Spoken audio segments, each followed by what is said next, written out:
Testing.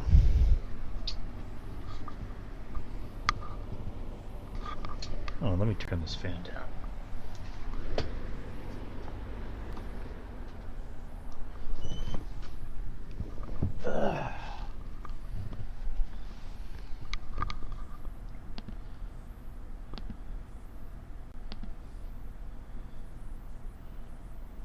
Let me just clear my throat real quick.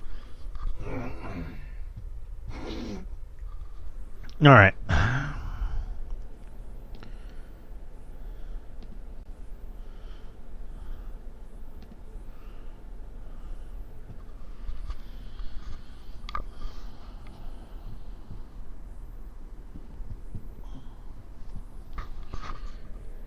Yo. Yo. What is up? Not much. Chilling. I have the doing pretty good. I'm just chilling on the bed, recording now. We're starting off hot already. Starting off hot. Okay. Dogs sitting next to me. So, and I have the NBA playoffs on. What's up, Maurice? What's up, Kyle? Ruben will be a part of the show tonight yet again.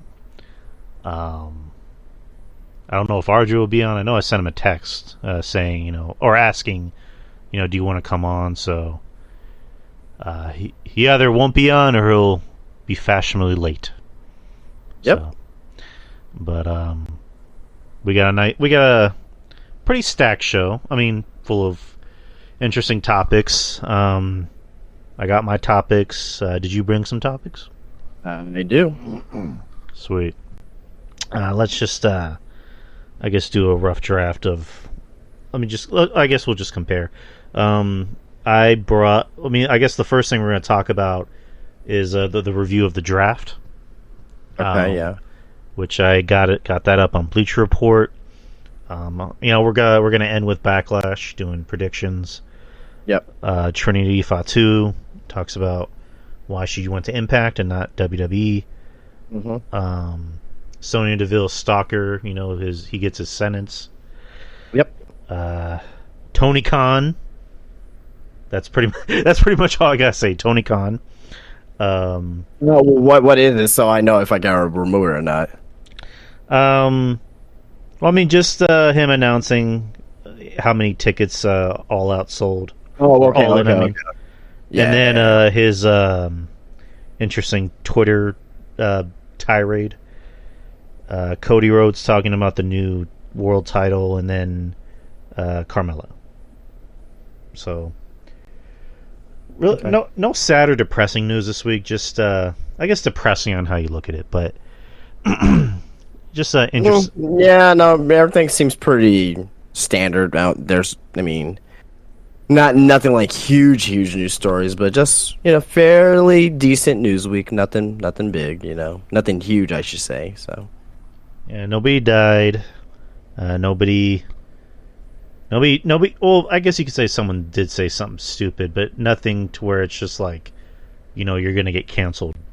Someone say something stupid every week, apparently. So, right. But I don't know if you guys noticed. Shaheen, friend of the show, from Breaking the Apocalypse, made me some new artwork for the show.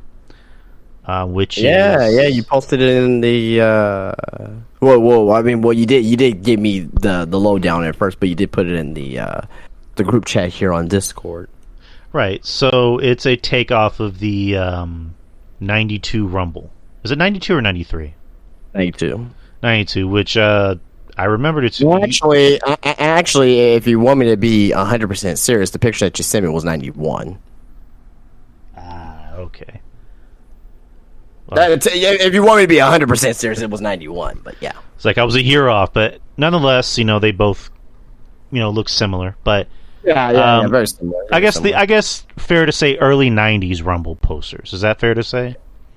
Yeah, it was 91 because that one had the Warriors champion on the poster. That's where he lost to Slaughter. But Ruben's here. What's up, Ruben? Yeah, what's going on? What's up? Not much. We're just geeking out over the new artwork for the show.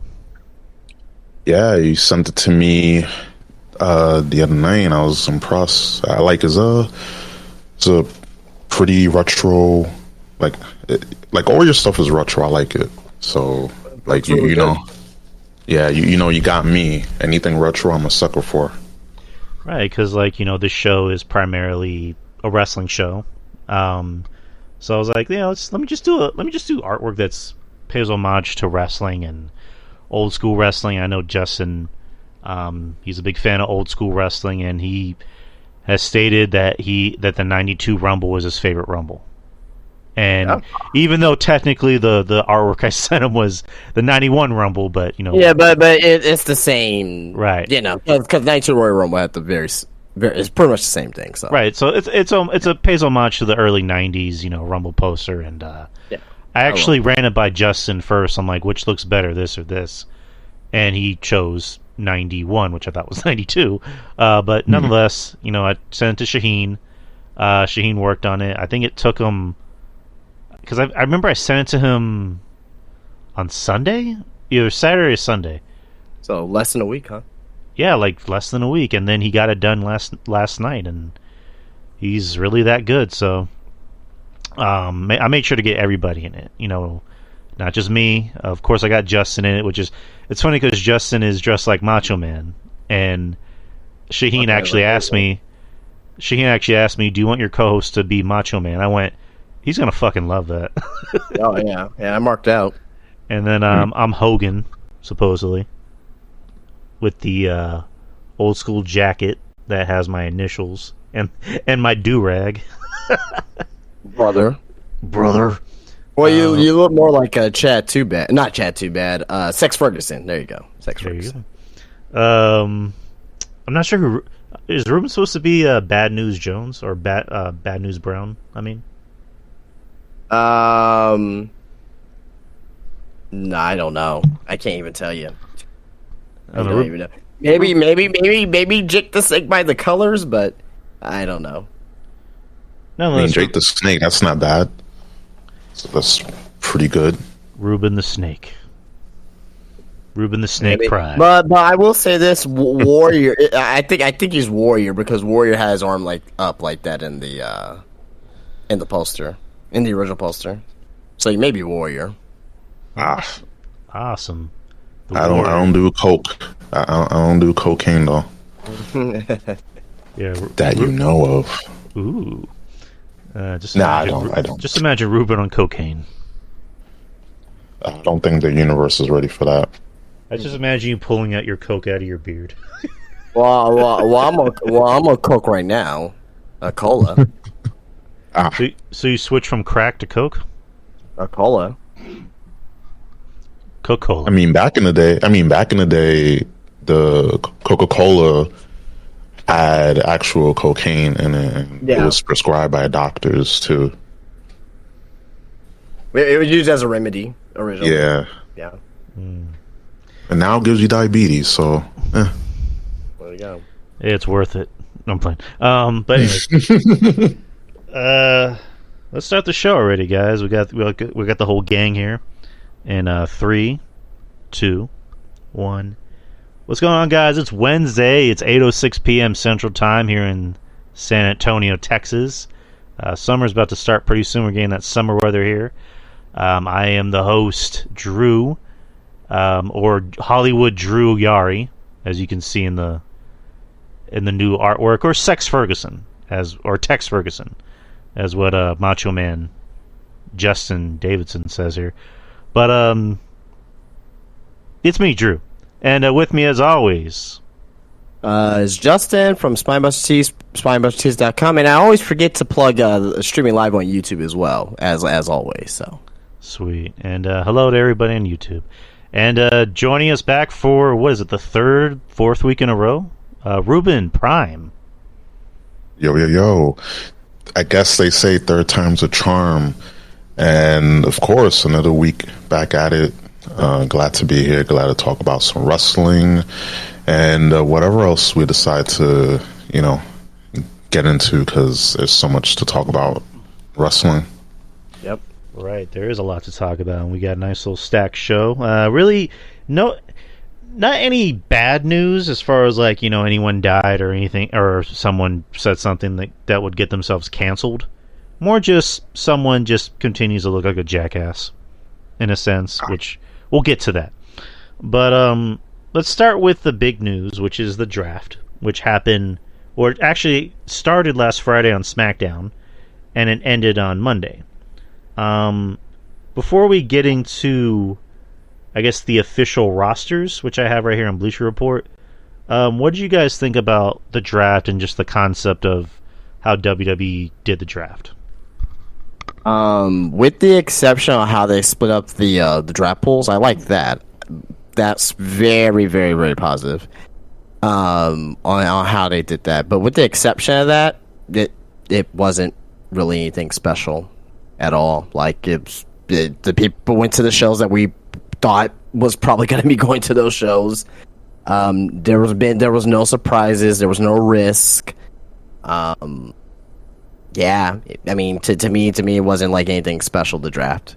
Although I am excited for the brand split, just overall, just the way it was executed. To me, it was one of the most uneventful drafts ever, in my opinion. So, right, I don't like this concept of like treating it like it's an actual like NBA, NFL draft.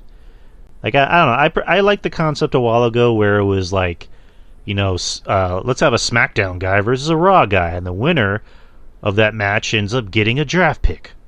And then they just like do the whole thing on the screen where they just shuffle over. I hated that. Like with the computer. I like that. No, I hate it. It might be I hated that so much.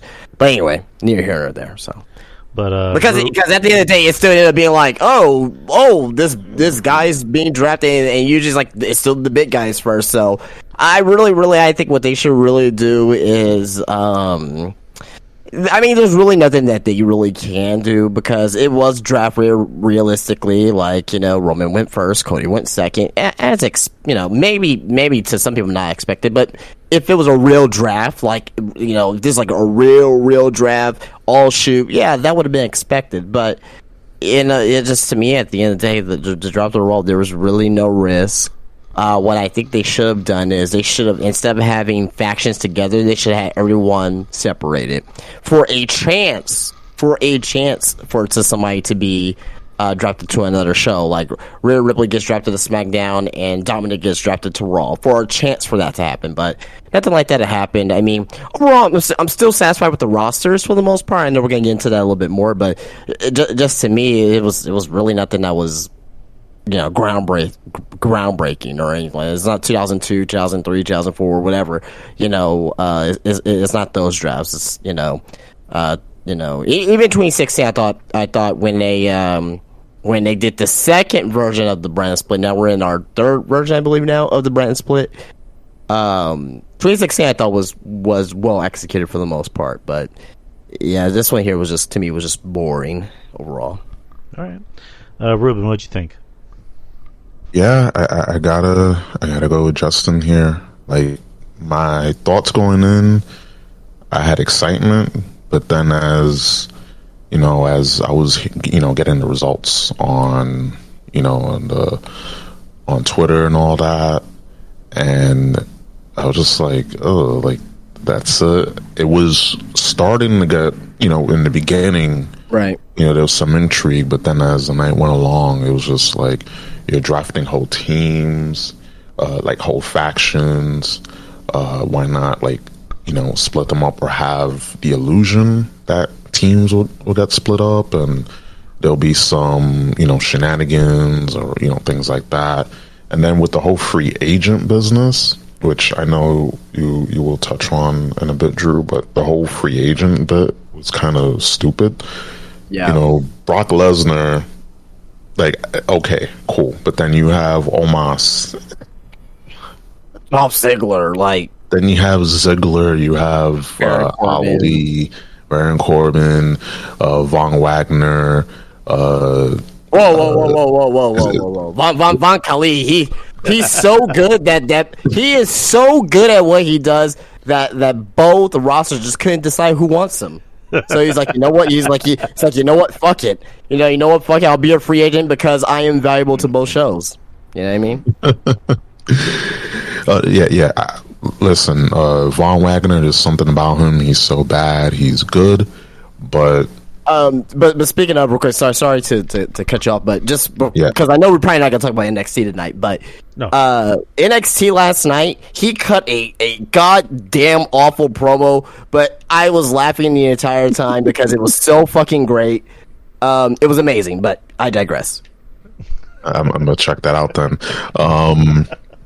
Yeah, but basically, like the whole premise of the the free agent was, if they would have had better people, like people that could have been like, oh well, this wrestler makes sense because he's a well-known established name. He could be on both shows and it wouldn't matter, and it would actually help both shows. But when you have you have Brock Lesnar, then Omos, and all these other people, it's like it's kind of lazy, if anything, and the whole thing with the draft was just laziness. And then once again, they drafted the other women's champion. It's like Rhea with the SmackDown Women's Championship. She's on Raw. Bianca's the Raw Women's Champion. She's on SmackDown. And then it's like, I hope to God, I mean, they're gonna do it, but I hope to God they don't do the swapping the titles backstage, because that's stupid. They did that on the last draft, and it was just corny. They did that with the I forgot who it was. Street Profits is someone else in like 2021 or 2020, whatever it was. New Day. Yeah, New Day. That's right. Yeah. That's right. But, Yeah. I have a concept, and we're definitely gonna get into it later because we're gonna be previewing Backlash. But yeah, we'll circle back on that. Yeah, but my last bit is just overall. There was excitement because we thought possibly there'll be some change, but of course, we should know this by now. Just to think that there's any chance of change, it's pretty much gone. When you have not only you have Vince, you have Fox, you have USA, and then all this other stuff. It's just so hard to actually have like the draft be its own entity to where you can use it and have it be like this looming thing. Like careers can be changed, tag teams can be broken up, just literally your livelihood could be affected, but you can't really do that nowadays because the jig is up. So I get it, but don't pretend like it's a big deal. Like, oh my God, this person is moved to this brand. It's like, no, not really. It's not a big deal. I mean, it should be, but it's not treated like a big deal. So, right. Yeah, it's just that's my whole feeling. It's just stop trying to hype something up that we know it's not hype worthy. Like, we know what's gonna go on. We know what's gonna happen. Yeah, it's just there needs to be stakes with these drafts. Like, I remember when there were stakes. Like, when the first draft, they split up the Dudley Boys. Like, that, that was big for us. It was like, oh shit, they're splitting up the Dudley Boys. And then later on, who's another team they split up? They split up the New Day. There was that, ever famous moment where, I think it was Shane McMahon who was doing the draft, where he's like, Xavier Woods and Kofi, and then Xavier says, why don't you say Big E's name? And then, Big E got split up. So it's just like, there needs to be stakes. Like, there should have been that with the Street Profits of, Montez Ford is drafted to Raw, and then you just see Montez go, and what's his name, right? Yeah, Angelo. Yeah, just say Angelo, right? And Angelo, right? Like, there's that emotional moment where they know they're going to both different shows. So, I don't know. I kind of wish there were better stakes. Kind of like you guys just said, where it's just like there were no stakes.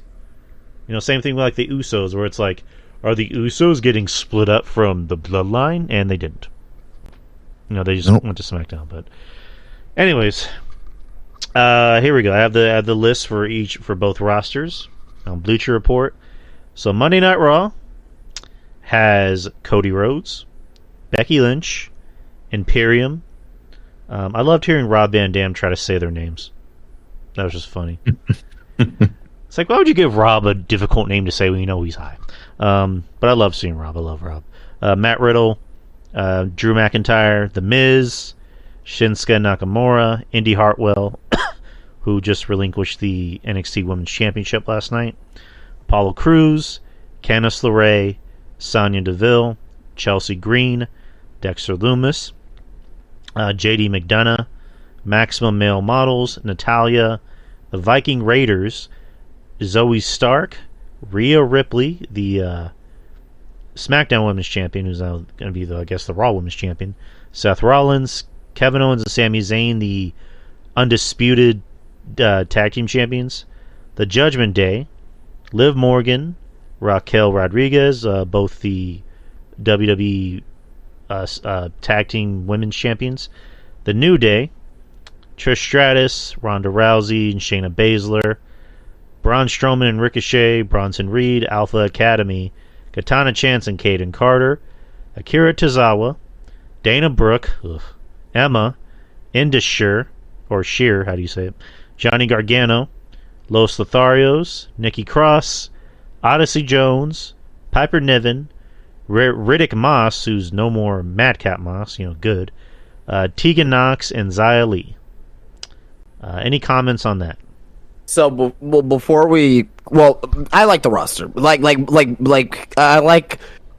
How should I say this? Raw's roster is stacked, very stacked. They got way more people, obviously, because they got 3 hours. I think on Raw itself, you do have a lot of top heavy guys with Cody. You have Imperium there now as well. You do have Drew McIntyre. You have who else made the roster over there? I'm forgetting somebody that is going to be important to the roster. But the fact of the matter is, you do have. I'm sorry, Gunther. I said Imperium. Okay. Intercontinental. That name made me forget on who I was thinking about though. Riddle, you can put Riddle up there. He's gonna be up there. But there's gonna be a lot of guys there fighting for this World Heavyweight Championship. Seth fucking Morales, of course. But yeah, guys like Shinsuke Nakamura could be, have that little drive up there. So can Matt Riddle.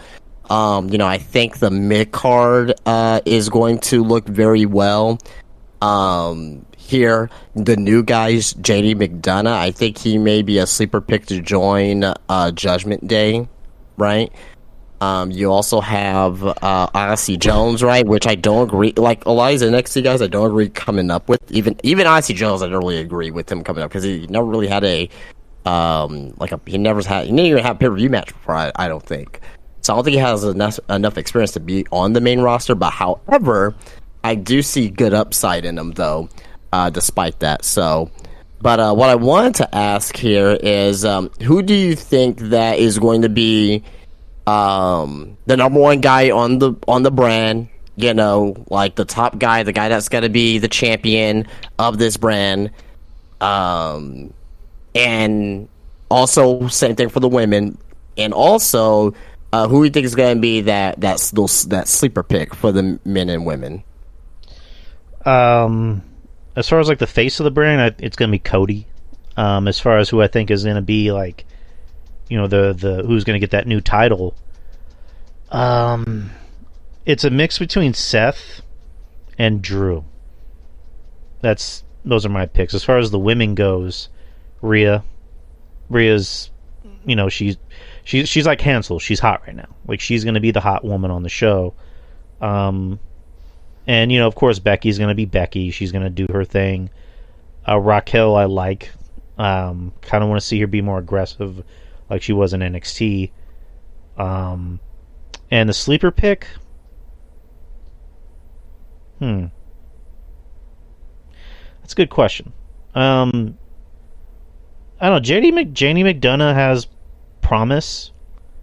I wasn't even thinking about him going to Judgment Day, because there's the connection with him and Finn. Ben trained him.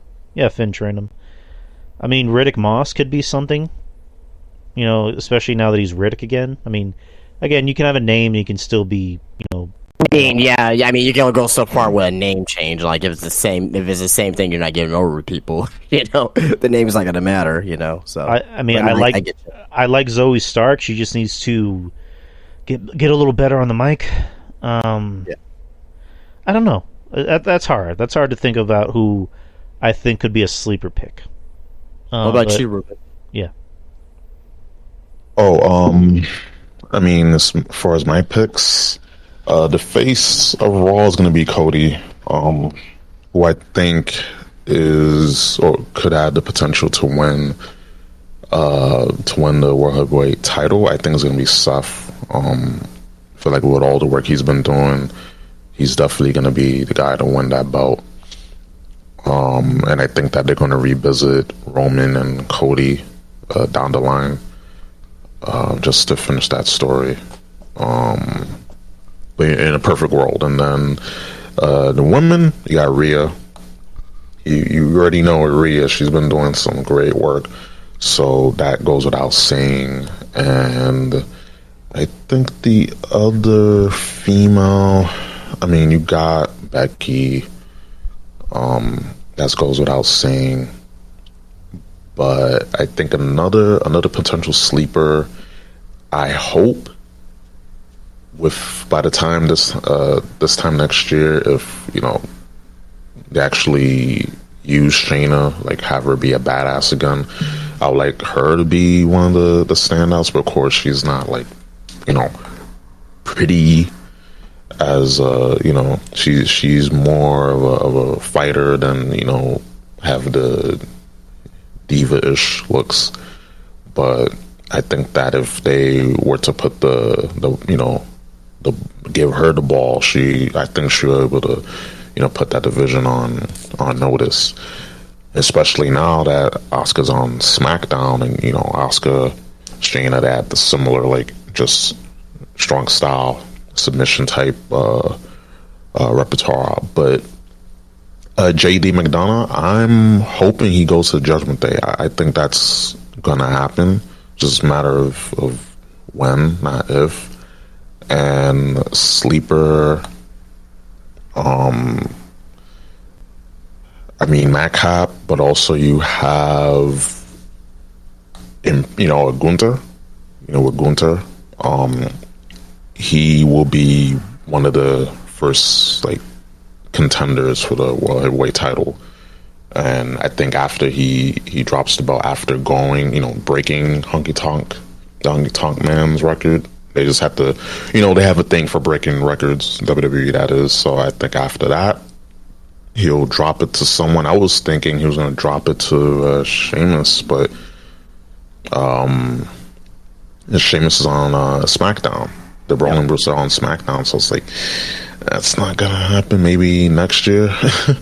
But yeah, I think Raw's roster is pretty good. Is really good just on paper. And yeah, and then another one, you might hate me for this, but I've been high on Braun Strowman and Ricochet lately. They're good. They're a good tag team. I like them. Yeah, I think when they break up, if they don't, if they're not contending for the tag titles, maybe they'll split off. Ricochet. Again, a perfect world. Ricochet, Braun, they'll go to separate ways, and Braun can get a run at the World Heavyweight title. And Ricochet could, I mean, I hope he gets some gold, but you truly, I would like for him to to get a shot, but I don't think that's gonna happen. That's just with me. But yeah, this is a pretty stacked roster. I'm just going over it, and it's like, yeah, this is pretty dope here. Well, for me, I mean, I'm not gonna like go on a whole tangent about it, but same thing. Cody, Seth, Sammy and KO too. Like they're on the roster too as well. Once they lose those tag titles, you know they're probably gonna feud against each other again, and I think both of them have a chance. I think Sammy has a chance to become world champion for sure. If the reaction is the same as well. So, women's side as well, same as you guys. You know, you got your Becky, you got your Rhea Ripley's as well. You know, also as well, and this is going to my sleeper picks now, and I'll start off with the women. Katana Chance and Kayla Carter, fucking fantastic women's tag team. In NXT, I think they're looking. I think they're getting slept on a lot. They're gonna bring a lot to that tag division. I mean, I know there's not a lot of teams. You basically got 3 teams now. You know, on this side over here, with the champions, Katana Chance and Kayden Carter. And you got Rousey and Shayna Baszler. To me, they need to make more teams. They gotta make more teams. I don't know. I mean, they gotta do their makeshift tag teams together. Indy Hartwell, you know, she may end up joining, you know, Gargano and Cancel Ray and Dexter Lumis. The way may be coming back, right? Without Austin Theory. So I mean, that'll probably be good for her as well. JD McDonough, he is going to be like, a lot of people are going to see how good this guy actually is, and I think. And I did mention about him joining Judgment Day. I think that'll be a perfect position for him. Is to join Judgment Day. And also Bronson Reed. I think Bronson Reed he's in a good position right now. You know, now Lashley is not on this brand now, so I can see, you know, Bronson Reed, if built up properly, to potentially take the title off of Gunther. If it's done right. You know what I mean? If he's in that perfect position, because someone that takes the title off of Gunther it's not going to be anybody like The Miz or anybody like that, right? There's going to be somebody that's going to be convincing, you know, like a Bronson Reed, like a Braun Strowman, you know, maybe even an Odyssey Jones. I'm not saying Odyssey Jones is going to beat Gunther. I'm just saying a guy like that. So yeah, no, I think right now Raw is in a good position where they're at. They're to me, I think that they need to have more tag teams as far as on the women's side. Maybe like 1 or 2 more women's tag teams, but you can only do so much with what they got.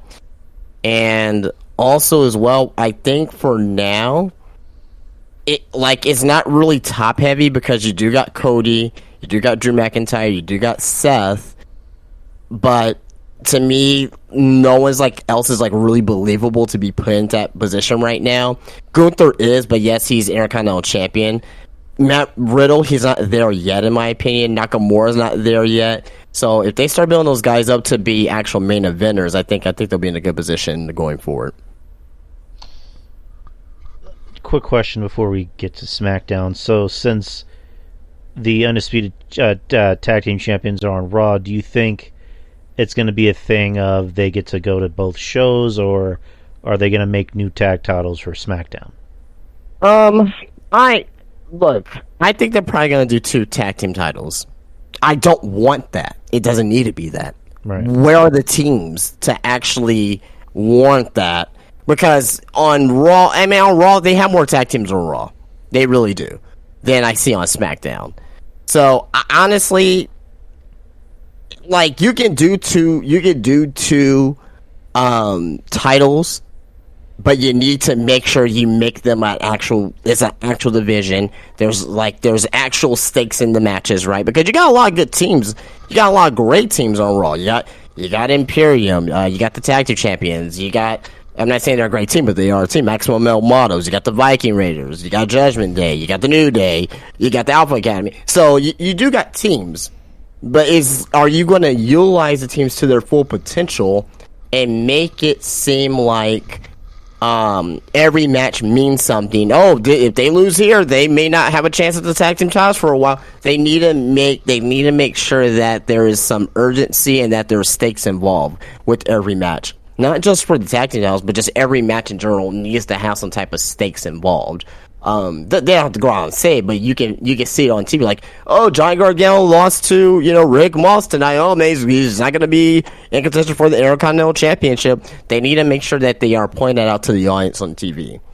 So, I think it's gonna be two. I think it's gonna be two tag team titles. However, they got to make sure they're doing it right. I get you. I mean, that's kind of the way it looks. Because we Roman had both titles, and then they brought in the new title, and then supposedly Triple H wants to have new designs for each title. He wants to have a new design for the women's title on Raw. He wants to have a new design for the women's title on SmackDown. Same thing with the tag titles, which I'm all for it because I like how the new world title looks because it actually looks like the big gold belt. It's not just one giant belt buckle, which, because I hate the women's titles. Because they look like a giant belt buckle. And, one's red and the other's, not red. And the point of these shows is that they're supposed to be unique. Back in the day, they were unique. When you turn on Raw, you had the world title, you had the Intercontinental title, you had the women's title, and you had the World Tag Team Championships, is what they would call them. And then, on SmackDown, you had the WWE title, you had the United States title. I guess later on they brought on the Divas title, which meh, and the WWE Tag Team titles, which those look fucking cool. So and then later on they just got lazy and were like, we'll just have every title look the same with different straps. So I kind of hope that these belts are going to look different, but that's just me. SmackDown's roster: the Bloodline, Bianca Belair, the Raw Women's Champion, who's soon to be the SmackDown Women's Champion. Street Profits, Edge, Bobby Lashley, the OC, so AJ Styles, Luke Gallows, Carl Anderson, Mia Yim. Damage Control, Alba Fire and Isla Dawn, who are the NXT Women's Tag Team Champions.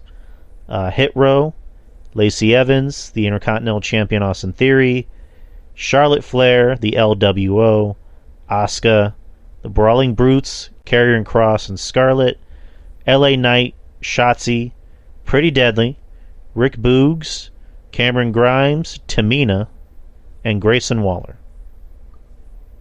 Smaller roster. However, I'm concerned about the top. I'm concerned about who's gonna be challenging Roman. Who the hell is gonna be challenging Roman here? Edge, Lashley, AJ. That's three. And maybe Jey Uso. That's four. LA Knight. No. Are you sure he's over? No, I will want him to, but is he in that position to, how should I say, would he be a credible challenger? Yeah. So he'll be a credible challenger to make you think that he'll beat Roman Reigns. Maybe not beat Roman Reigns, but he'll be a credible challenger. And also, another thing that comes into play is the possibility of them doing brand-only pay-per-views. So that gives them time to. But that Roman ain't gonna be doing no fucking brand-only pay-per-views. He's not gonna be in Puerto Rico. If he's not in Puerto Rico this Saturday, he ain't gonna be doing those brand-only pay-per-views. Well, again, that gives you time to kind of better write those shows. When it's like 1 month is going to be a SmackDown pay-per-view, the other month is going to be a Raw pay-per-view, and then we wait for, the pay-per-views that have both brands. So, I think, and also, like you just pointed out, Roman will have one of those, times where he doesn't show up, where it's like, is Roman really going to want to show up to,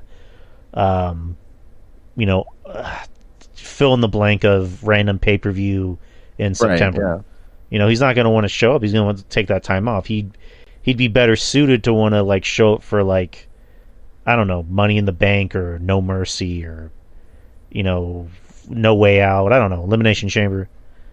He's going to want to take time off, and this gives him time to maybe do stuff more with the main event talent like Edge.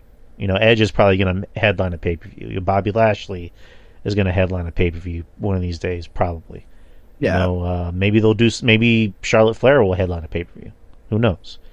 I'll say this here. The mid-card division for SmackDown for Austin Theory and the United States looks fucking great. It looks great. You got Theory, you got LA Knight, you got Grayson Waller, Cameron Grimes. That's a pretty good healthy core right there for the United States Championship. Karrion Kross, Karrion Kross, I think this is sink or swim for Karrion Kross now, because I think he's gonna be upper mid card if they treat him right, upper mid card, and also possibly going up against Roman. I have him over LA Knight if treated right. And also, I forgot Sheamus too as well. So that's another person. But yeah, I think the mid card, this is the strongest out of all shows. I think the United States title division is the strongest because of that mid card there. Those guys I mentioned though. But you also got Pre-Deadly, brand new tag team coming in. You also got the Brawling Brutes. You got the LWO there too as well. Hit Row, probably be a jobber tag team, and you got the OC and the Street Profits, and of course the Usos. So the tag team division there is not bad either. But again, they got to make sure that they treat the tag division as a tag division and make sure that there's stakes and matches as well. Women's division, you got Bianca. You do got Alba Fire, Ala Dunn. They're probably going to be a tag team for a while still, but eventually they're going to split. Then you got Charlotte, of course, Asuka. Lacey Evans, she's not really going to play a top part or anything. Shotzi may get a title shot here or there, but really is not going to play a top part of anything. And Tamina, who's just going to be there for a match every now and then. She's not really going to be there to win titles. So, but I think I like SmackDown better. I'm just a little... I'm not worried about the World Heavyweight, not the World Heavyweight Championship, but the Universal, Undisputed Universal title, because no one's gonna beat Roman. Like, there's no one on this roster right now that is going to beat Roman Reigns. The guy that's gonna beat Roman Reigns is on Raw. Yep, they're gonna more than likely hold off until Mania next year, which it's gonna be the 40th Mania, and it's gonna be in Philly. I hope that's not the case. I know that's what they want, but I hope that's not the case. I hope it's sooner than that. I mean, and Cody had a quote about the titles, which we'll get into later, but I don't want to see Roman as champion for another year. That's just me. I mean, I don't hate Roman, but it's right.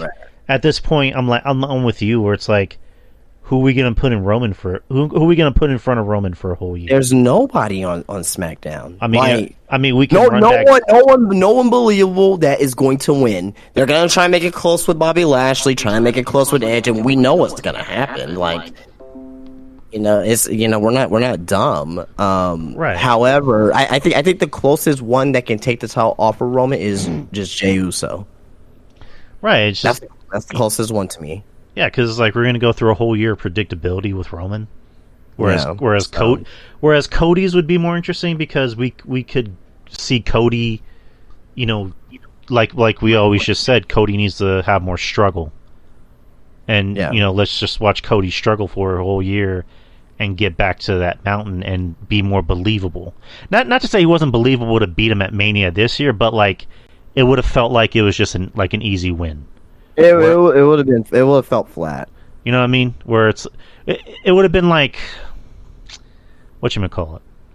It would have been like watching Endgame, where instead of Iron Man taking the stones from Thanos and saying Iron Man, he just kicks Thanos in the balls and just takes the stones and says "fuck you." Well, I will say this too as well.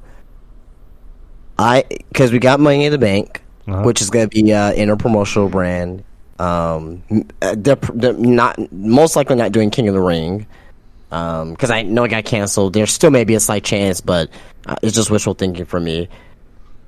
I know people are saying LA Knight, and I predicted LA Knight too as well before this brand split. But if it's not LA Knight, please let it be Cody, and please let him cash it in at SummerSlam. That's just me throwing a Hail Mary at this point, and hopefully that happens.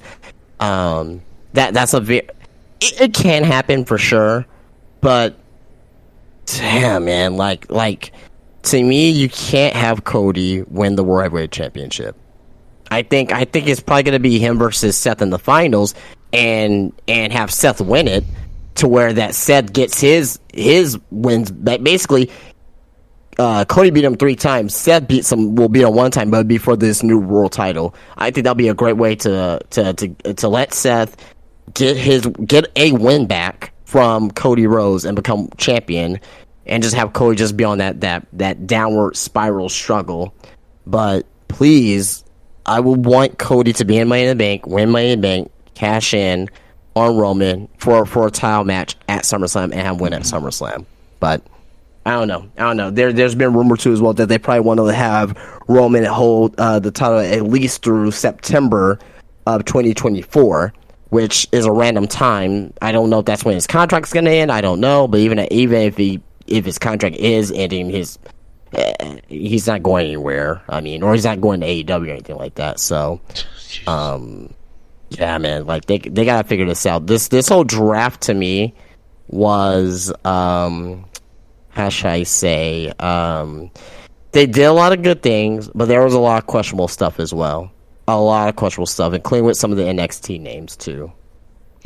All right, Ruben, what do you think? I agree. Go ahead, Ruben.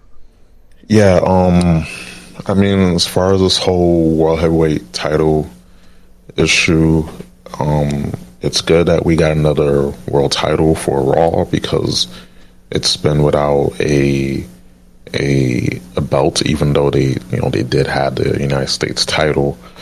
However, again, it creates more problems than it solves. And we talked about this last week, now we have 3 world titles, and then with Cody, if the plan is for Cody to win the World Heavyweight title, then it's just a consolation prize, and it just diminishes not only the belt, but diminishes Cody, because he said it himself, he has to finish the story. So we're just going to forget about the fact that he still has a story to finish. We're just going to put that to the side, because just gotta, we can't have him beat Roman. And if I hope to God that Roman doesn't stay champion. I like him as champion, but at some point you got to be like, all right, we gotta plan who's gonna be the guy to take the belt off of Roman, because you can go through Edge again, you can do Bobby Lashley, you can do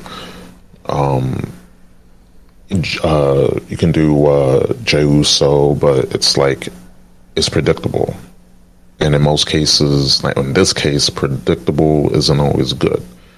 Yeah, you'll get some good matches, get some good stories, some good promos, but end of the day, yeah,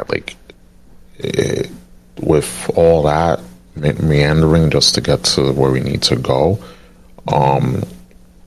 if I'm hoping what you said, Justin, to have Cody win the Money in the Bank. I would rather Cody win it, because if they try to put on LA Knight, I think that's going to have him lose and lose and lose. And then hey, well, he's Money in the Bank, so it's okay that he loses. But that's always been a fallacy.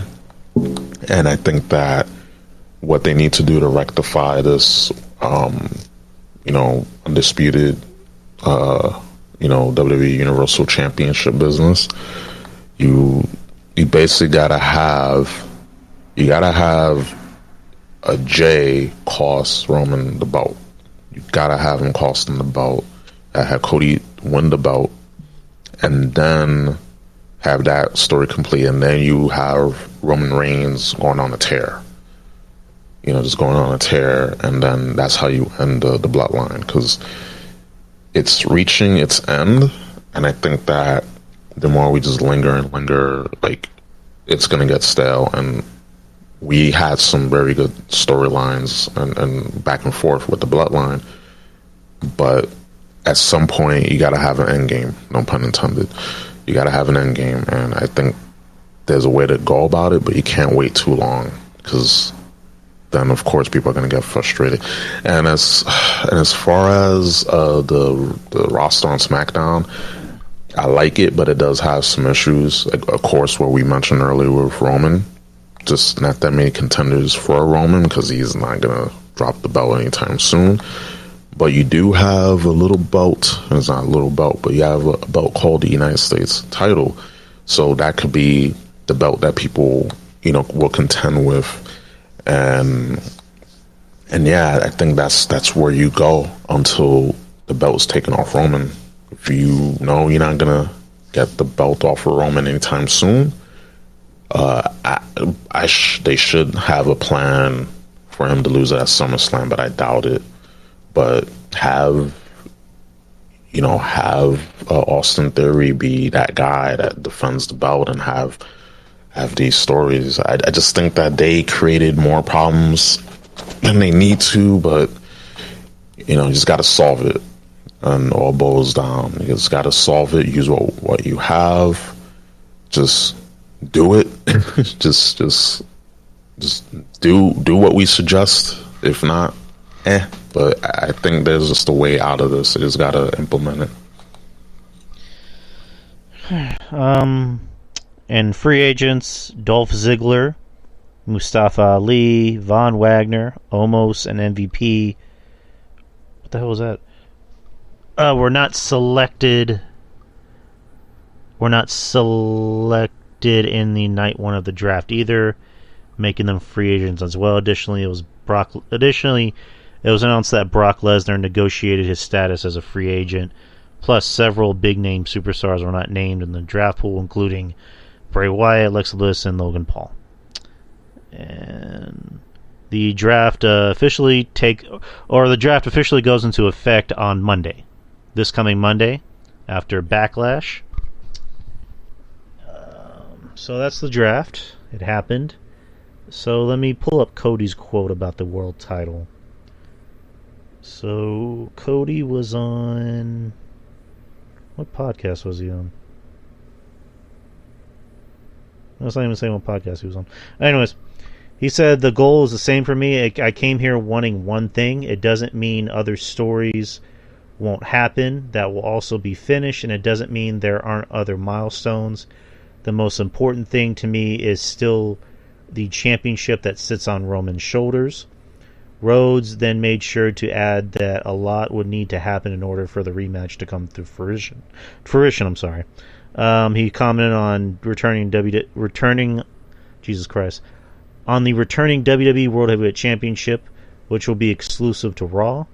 Though his top priority still seems to be the title held by Reigns. With how WrestleMania 39 ended, a lot of people wonder how I would look at this. I try not to get into the discussion on it because it's more one of those things in my mind. The goal hasn't changed, but also other things are going to come up. And he then wanted to talk about his match with Brock. So I kind of had a feeling. I'm not trying to say.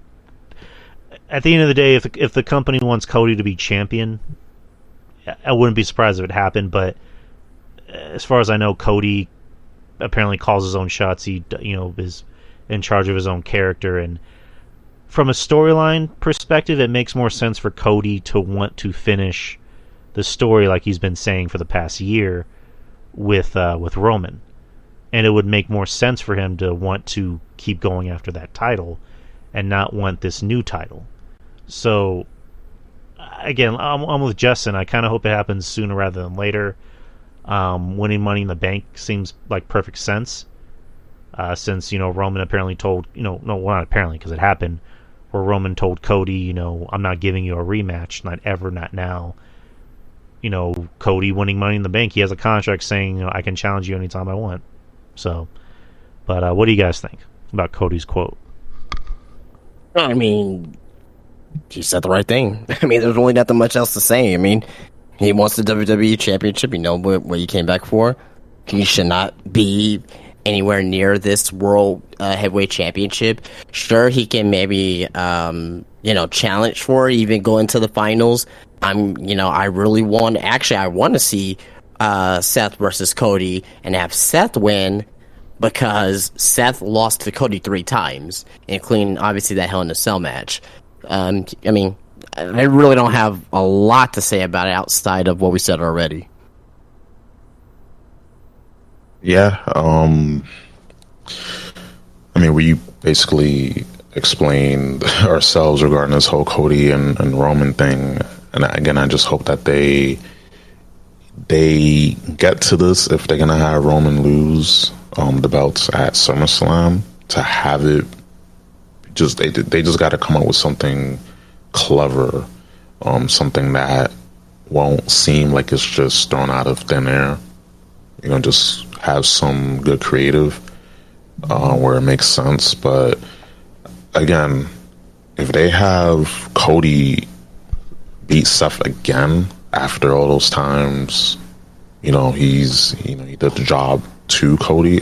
I think Seth is way deserving of that belt, considering all the good matches he had, the consistent character he's been doing on TV lately. Like, he's been he's over.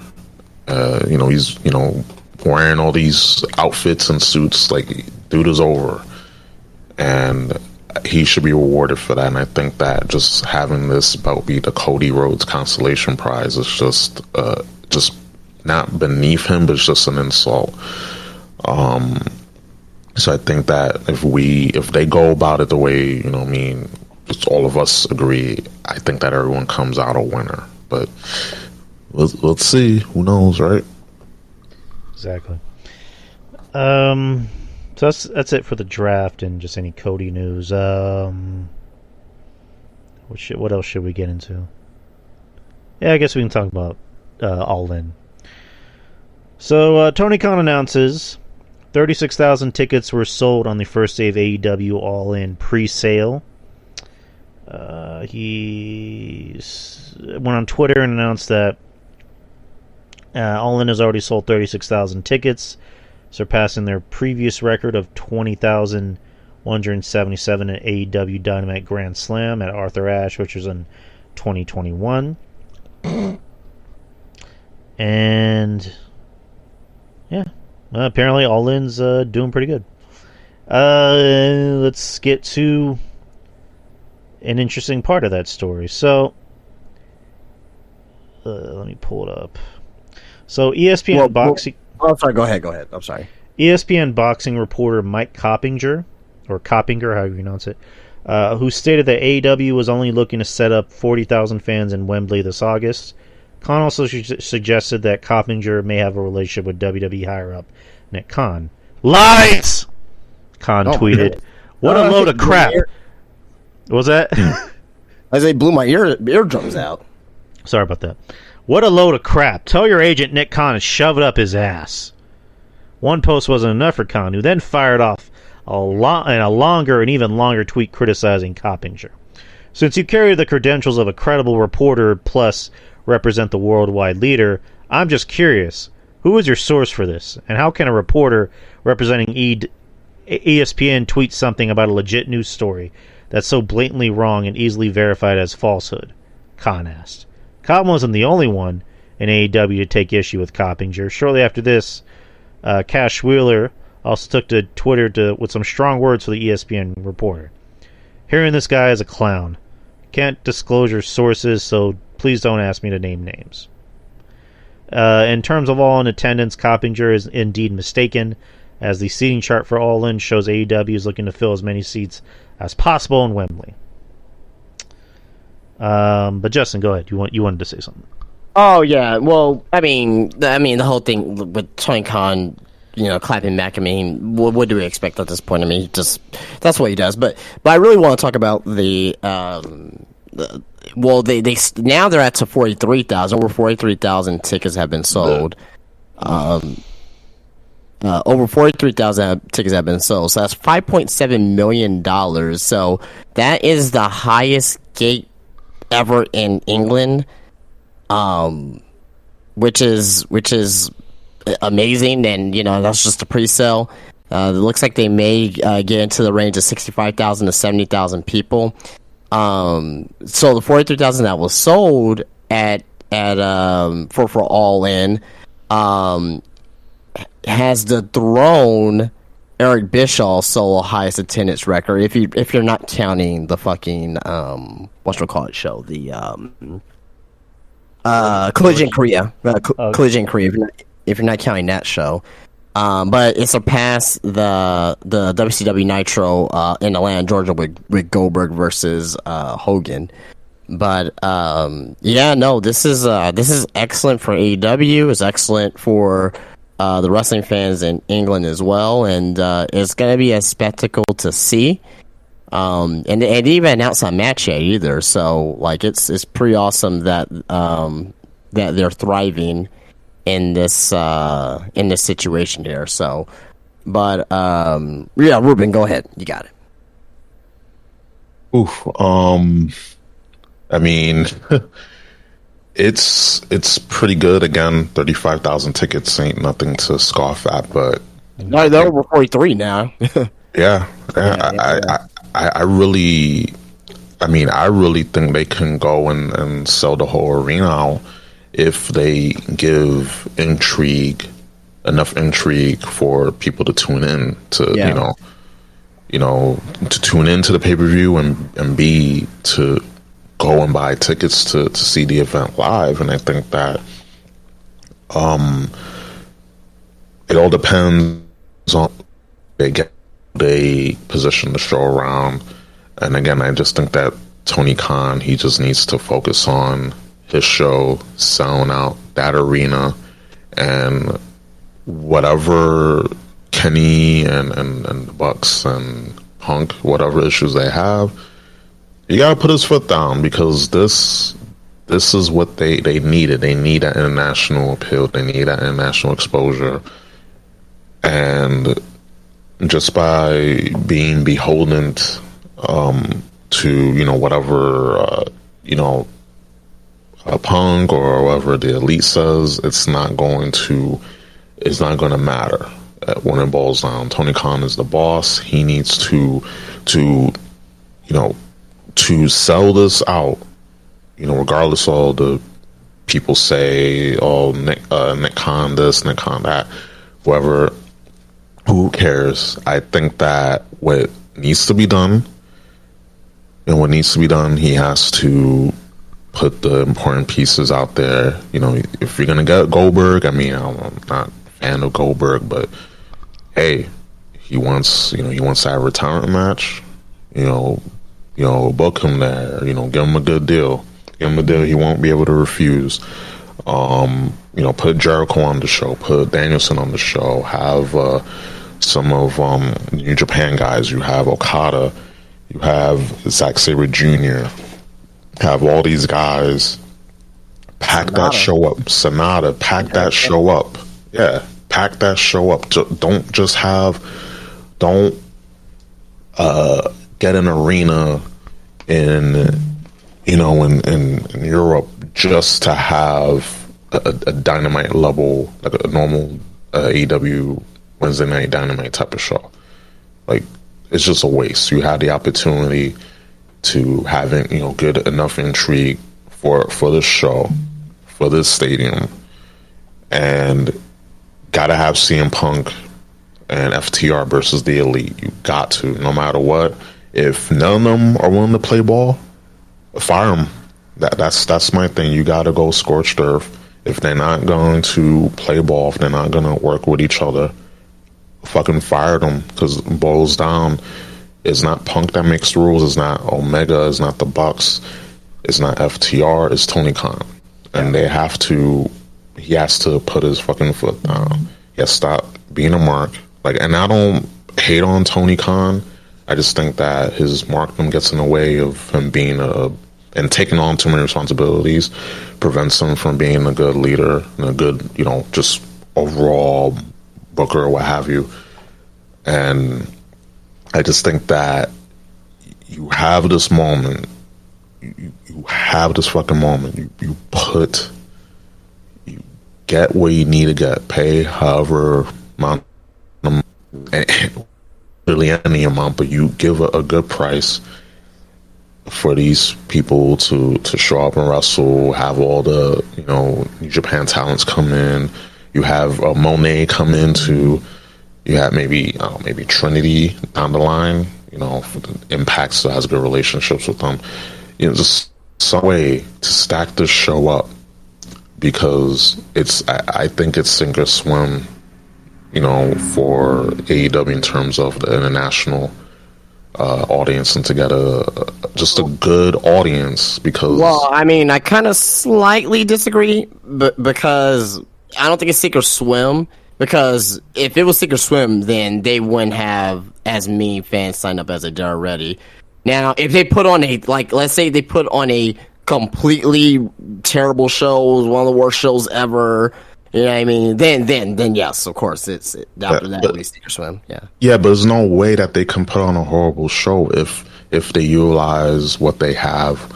That's true. That's true. But again, it just goes to show you that, and hopefully we can be speaking this into things. Have put his foot down and do the match, because people want to see Punk, people want to see FTR, and people want to see the Elite go at it, because there's some intrigue there.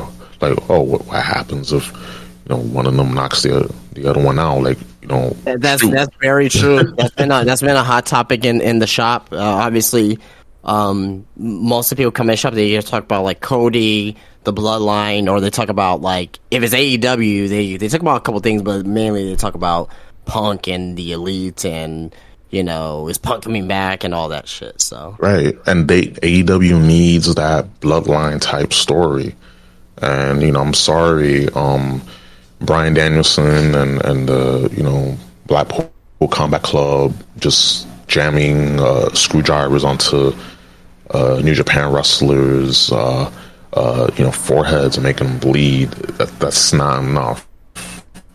That's really not enough. And I like all those guys there, minus Yuta. I like all those guys there, but it's just not. It's not. You need something more. And yeah, true. And I want, listen, I want AEW to succeed because it's another company, and they have an opportunity to have their own Bloodline as story, something that can have people talking. But if you have Jericho, you have the Elite being, I don't want to work with Punk, I don't want to work with these people, then I'm sorry, that your contract says, that's all you got to say. Your contract says you got to, and if you don't, if you're not willing to go by your contract, then get out. That's all we can say. And the other thing is a business, and I think in a business there's a thing called making money, return on investment. And if these people are not willing to play ball because they don't like working with someone, then tough luck. That's just life. You gotta. Yeah, I agree. Fan of, but you gotta still do it because it's a part of your contract, and you are potentially gonna lose the company money just because of your feelings or whatever. It's like, fuck your feelings, make money, because when you're making money, that's what everyone's making money. Yeah. And I like having those extra zeros in my bank account when it all boils down. At least, all of us here on the panel and everyone else listening can agree. We love money. We love the idea of having money, I should say. But also, as people who do that for a living and they make, just 6-7 figures, you think, hey, I want more money, so let's do this. But again, I'm not in charge of a company, but it's just common sense, and I hope that come August we have a good card. I'm gonna watch, but we'll just gotta wait and see.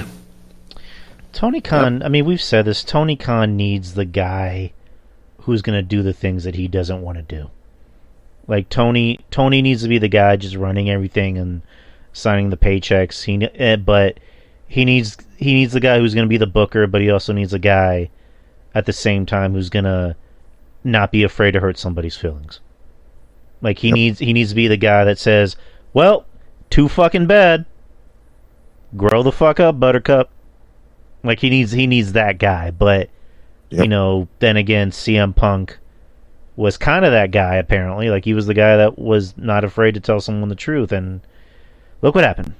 So this place is run by children. The inmates run the asylum.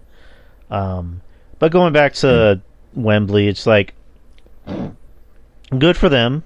They're selling over 40,000 tickets. I want them to succeed as well. I know I shit on AEW, and granted, I said I don't really want to watch AEW anymore, just for obvious reasons. But good for them. I want them to succeed. I never want anyone to fail. And I don't like Tony Khan, but I don't want AEW to fail. I want it to succeed because it's another place for the boys to go, and to make money. But if I'm gonna watch All In or All Out, whatever you want to call it, I'll watch it just to see what's gonna happen. But my message is, okay, you're selling tickets. Now make a show. Make a show that's worth going to, because it's like Ruben said. Bryan Danielson and Jon Moxley taking a screwdriver into somebody's head and pretending that they're cutting their forehead open is not enough. The young Bucks doing super kicks is not enough. Orange Cassidy, putting his hands in his pants is not enough, unfortunately. Yep. So now Britt Baker pretending that she just got punched in the face is not enough. Like there needs to be something, and that something is Punk. Or possibly maybe have a Goldberg come in and do a retirement match. So, or like, Ruben just said, bring in some New Japan guys. Bring in Okada. Do something. Do something that's going to make people, look at this and go, this is a big show. This is treated like a big show. I think there's something already in the works already. They're not going to book a show like this and not have something ready. Yeah, at least one or two big matches ready. I think there's definitely something in the works. But yeah, no, we'll see. I mean, they got a little bit before they, because you got a Double or Nothing coming up, and after that they gotta get the ball rolling, because you're gonna have All In, and like the very next week you're gonna have All Out. Oh my God, yeah. Jesus Christ. That I don't agree with that, but it is what it is. Yep. Other news. So Trinity Fatu talks about going to TNA, or not TNA, Impact. She was on Busted Open Radio, and she says, I was really going through a lot and just felt really stagnant, and I wasn't happy. Ultimately, I left that day because of the way I was talked to and handled. Everything just kind of broke me that day. It had nothing to do with anything else, anybody else, but that was just it. I had to, and to go through the backlash, the negativity, the lies, and the rumors, and to also just feel lost, it broke me. It was probably the lowest I ever felt in my life, but going through that, it made me reset and face it head on, and figure out how to learn from this experience and grow from it and just find myself again. And then she claimed via an Instagram comment that she was no longer with WWE, as she continued to make backstage visits at NJPW and GCW in Orlando. She's now going to be Trinity in Impact Wrestling. She made her debut last Thursday. I have not seen the show. I'm hearing buzz for Impact. People are saying it's actually, worth watching. So, unfortunately, I don't have access to the channel that Impact is aired on. But I'm hearing good things about Impact, so good. We have the big two, which is WWE and AEW. It'd be nice to have a solid three. Another place where the guys and girls can go work. But what do you guys think about Trinity? In her journey to Impact. I mean, it's the similar stories that we hear about a lot of wrestlers that end up leaving WWE. Their spirits breaking. They feel so down, and they feel that they stop loving professional wrestling. So, but at the end of the day, though, I'm happy for her, good for her, and I mention this again, Impact. women's roster is very, very, very, very strong. Well, probably the best women's roster in wrestling right now. When you look from top to bottom, but not a lot of people look at it, and I get it. But but the fact of the matter is they have a very strong roster, and now she becomes the instant top person coming in. She is going to be the top one on that roster. Her and Mickey James, right? But Mercedes over there in Japan, working in Stardom. She's getting eyes and ears on that product, and she is indirectly helping other people, which I knew already, but helping indirectly introduce some of the other wrestlers down there, like Tam Nakano, Mina Shikawa, Gilia, girls like that, and hopefully Trinity can do the same thing for Impact. You know what I mean? Because maybe for the first time he's like, oh, who's this Masha Slamovich? And you get introduced to her, and it's like, oh, okay, she's damn good. So hopefully everything goes well for her. Impact seems to be in it seems like in a very long time. And I haven't heard any drama come out of Impact or anything like that. That used to be the drama place before AEW. But hopefully it seems like everyone that's working there right now seems to be pretty happy for the most part. Seems like Scott D'Amore is running his promotion very well. He's not trying to. And one thing I do say that I do like about Impact is that they're not trying to be number one. They're not trying to be number 3. They're just trying to be an alternative. They're not trying to sign huge names like Cody or Seth or Roman or Kenny Omega or the Young. They're just trying to put on a good alternate to wrestling, and for the most part, they're doing a good job. So good for Trinity, and I hope she does well. Ruben, what do you think? I'm very excited for Trinity. Just considering what she and Sasha Banks went through in WWE and how they were treated and all that. I wouldn't be surprised if she was done with wrestling after that. But the fact that she decided to go to Impact, I think is a good career move for her. I think that this will elevate her stock even more, because in WWE she wasn't able to show what she can do, and she was pretty good when she was in WWE. When she won the SmackDown Women's title, I was happy. It's like, yes, she'll have an opportunity to show off what she can do. And there was so many glimpses. Just, the whole glow thing, I think was pretty cool. She's athletic. And, of course, she's gorgeous. That goes without saying. Helps. yeah. Beauty is a good tag team partner. That's for damn sure. And I think that, oh yeah. I mean, I'm trying to be respectful here, but yes, it's there. She knows it. She owns it. But I'm really happy for her. With all said and done, I rag on Impact and all that, but they do have a pretty solid women's roster, knockouts roster from top to bottom, and it's so far it's that I'm hoping it's number 3, because it ain't ROH. That's for damn sure. That is basically AEW Dark Elevation squared.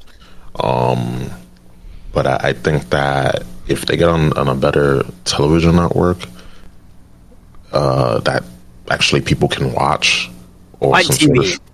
If they can get Spike TV again, listen. Do they even exist? I will watch. Yeah, it's called Paramount Network now. Yeah, I mean, they can get a deal. I'm saying that they could get a deal with a streaming service. I know they have Impact Plus, but if they can get a TV deal, which I'm subscribed to, by the way, I actually have Impact Plus.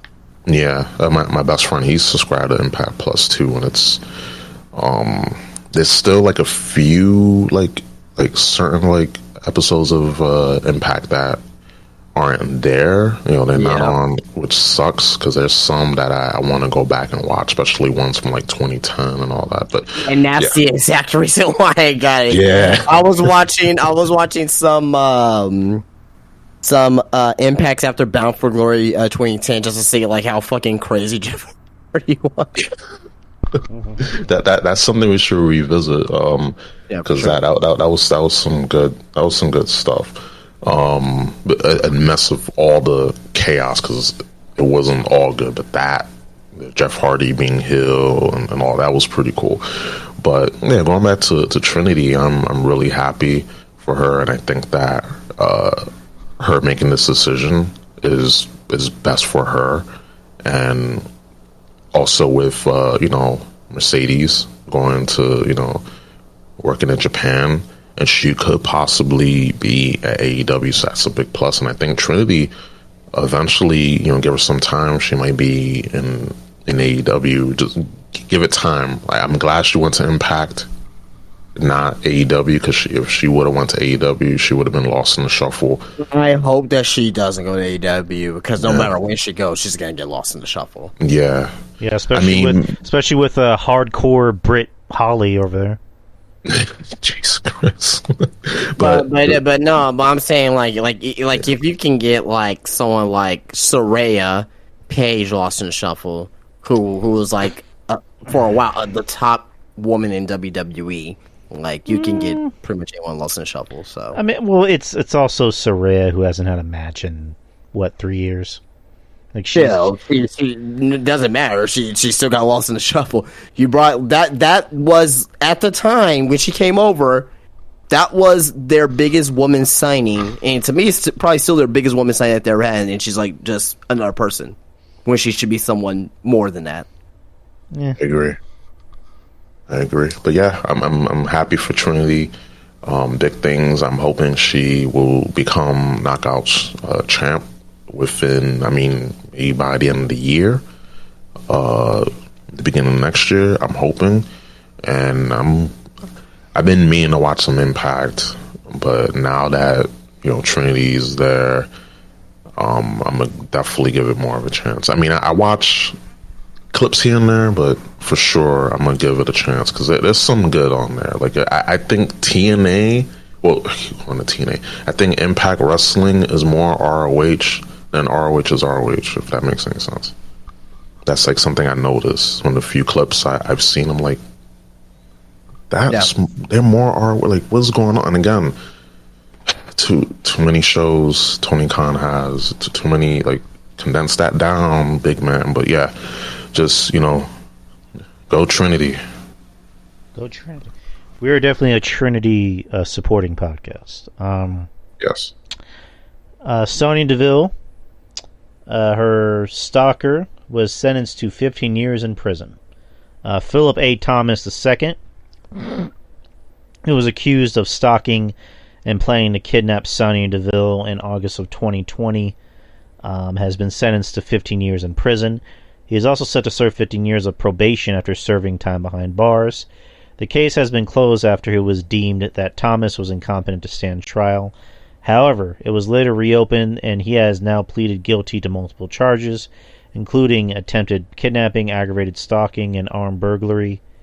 According to Fox 13 Tampa Bay, prosecutors said that Thomas's obsession with DeVille turned to anger, which led him to drive to Lutz, Florida, and various items, including zip ties, a knife, and duct tape in a bid to kidnap her. It was revealed that Thomas had sent a large number of threatening messages to DeVille on his social media months before the incident took place. Disturbing footage from DeVille's home surveillance showed that she encountered Thomas moments before he entered her home. The 29-year-old was with former NXT Women's Champion Mandy Rose at the time of the frightening ordeal.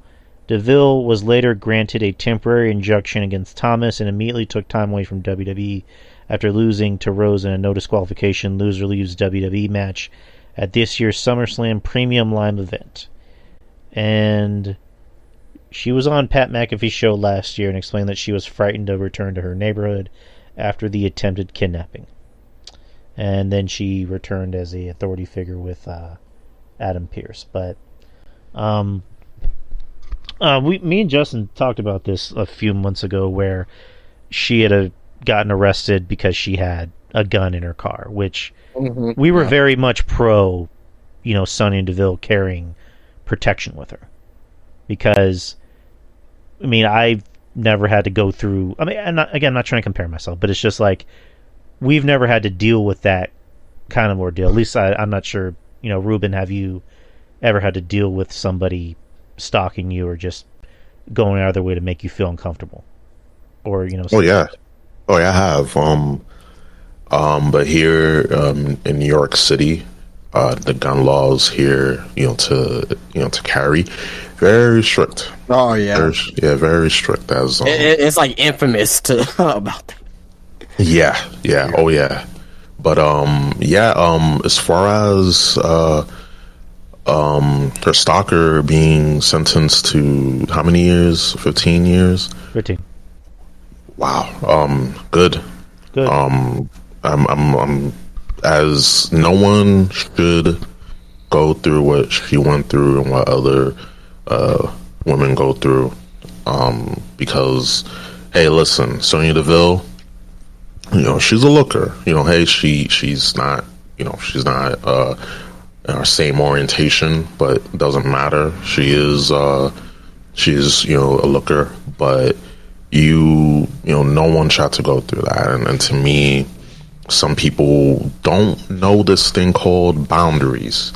Yeah. They don't know this thing called boundaries, and I'm always big on boundaries. These super fans, they tend to be very just give off creep vibes, and I actually dealt with, I know someone that I used to work with that dealt with someone stalking her, got, managed to get her email address, phone number, calling from different numbers and all that, and just doing this, at a place of work, and just to see that happen in real time, I was like, no wonder many women out there deal with what they deal with, and they react the way that they do because of, just a bunch of bad apples. There's a lot of them out there, but I hope that this gives her closure, because, I could imagine the stress that she went through, and no one should have to deal with that. And her owning a gun, listen, I'm all for people who protect themselves, especially you don't know what people are carrying. Here in New York City, we, they say we see something, say something, but people here, we just mind our business because we don't know what what someone else can have, what they're capable of, what they're packing, and you never know. You never know who you could encounter out there. So I'm all for people protecting themselves and having the ability to protect themselves, because it's like, Jesus. But I'm happy that she has some closure from all this. I'm happy too, because it's like, there's a show on Netflix called I Am a Stalker, where it talks about, different stories about people being stalked, and they actually interview the person who was arrested for stalking, and they get their point of view, and like they're trying to explain, well, at the time this is how I was feeling, and and now I realize I was wrong, and A, B, C, and D. And there was like a few cases in there where like the person who was the stalker, I'll just put it that way, was, I guess, realized, yeah, I fucked up. And then the rest were just like, I don't think I did anything wrong. I love so and so. She just needs to know it. And when I get out of here, I'm going to prove it to her. It's like, oh boy. Yep. And with this, I heard that before. Right. Then with Sonya, it's just, this can give her closure, but it's like, this is going to take a while. Yeah, it's not an overnight thing. Like, victims of stalking, harassment, sexual harassment, sexual assault, like it's not. It's something that's gonna stay with you for a long time, and it's that wound that's never gonna fully heal. And but at least this gives her some bit of closure. But you're never gonna be fully like done with this because it's gonna stick with you. And unfortunately, there's some people, like you said, they believe what they're doing is not evil. They believe what they're doing is good. Oh, I'm the good guy. I'm showing her I love her. I care about her by stalking her address and basically, just I know her schedule. I know where she's at, where she's gonna be. Like, but that's love. I love her. You gotta understand. I love her. I'm the good guy here. And it's like, no, you fucking creep. That is no way how you're supposed to treat someone like that. That's literally, you're literally stalking. You're literally harassing someone. But it's in their warped minds, and to them, they're the hero in their story. And yeah, exactly. It's not love. That is not love. That is just unthinkable behavior. That's unforgivable behavior right there. Yeah, it's not love. It really is. I mean, there's been plenty of there's been unfortunate stories in the past of celebrities with stalkers that didn't end well. Like that singer Christina Grimmie. I don't know if you guys heard that name, where she was having a concert and the guy literally walked up on stage while she was doing a meet and greet and shot her, like right in front of everybody. And the story was that he was obsessed with her. Like he was like a 30-something-year-old man. This girl was like 22, just barely 22, dude. And then there was an actress, I'm forgetting her name.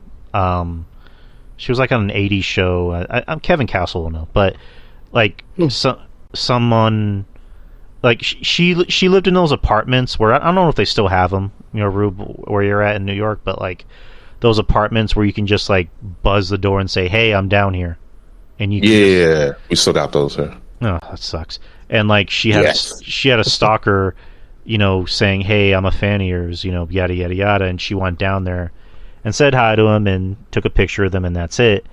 And then he buzzed her down again. She comes down and like they're literally face to face, like, and she has like a gate or like I guess like a bar door or whatever you want to call it. And I forgot like if he stabbed her or like shot her, but either way he killed her. And just again, I don't mean to bring the show down, guys. We'll end it on a happy note, I promise. But it's just like, this is you hear about these unfortunate stories. It's good to hear a win. It's good to hear somebody that isn't a statistic, that isn't a casualty. So, but we're very much team Sonya. But Justin, do you have any thoughts on this? No. I mean, he got 15. I mean, y'all hear everything. There's nothing for me to say, but he got 15 years in prison, 15 years of probation. I think his 15 minutes of fame is up, and honestly, I think we gave too much time to his asshole already. So yeah. But who's gonna have a lot of time with him in jail? His cellmate is named Bubba, and he's gonna give him some loving. And he's gonna give him 15 minutes of fame. Oh yeah. You're gonna get 15 minutes of this cock. This cock. Yeah. To kind of end on a happy note, Carmella and Corey Graves announced pregnancy.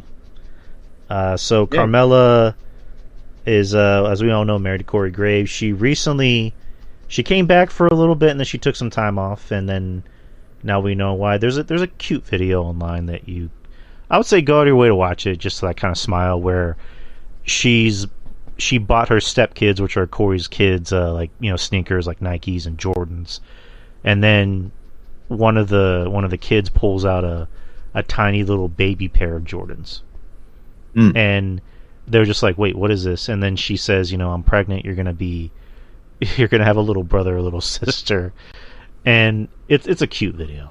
Like it's one of those videos where like if you don't feel some type of way, if you don't even smile, then it's like I don't know what's wrong with you, but it's a cute video. Good on Carmella, good on Corey. Or his penis works. Yeah, his penis works. Well, I mean, clearly it does because he has a kid number 4 now for him. So, Mella, I know she had that unfortunate, miscarriage at the beginning of the year.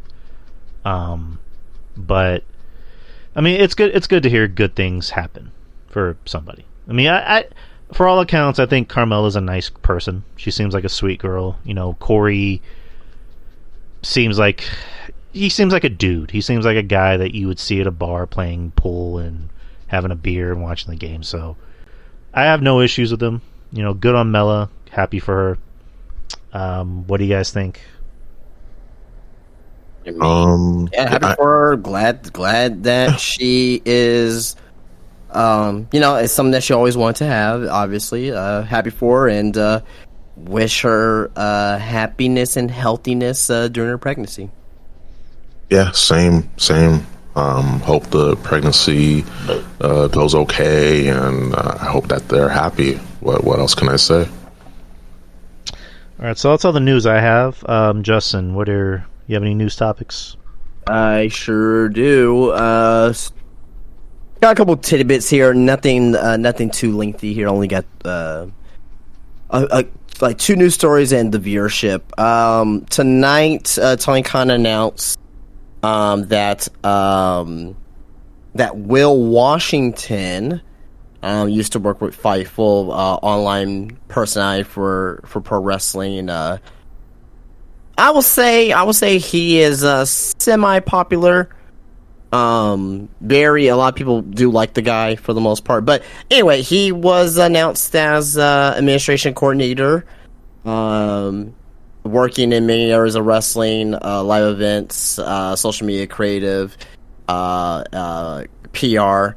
So that was announced by Tony Khan before Dynamite tonight. So the reason why it's such a big deal is because he started off as, like a creator, and obviously he worked for Fightful, but also doing like their podcast on YouTube, their after shows whatnot with Denise Salcedo or whatnot. So basically he's just in a way kind of one of us that got a job with AEW. So good for him.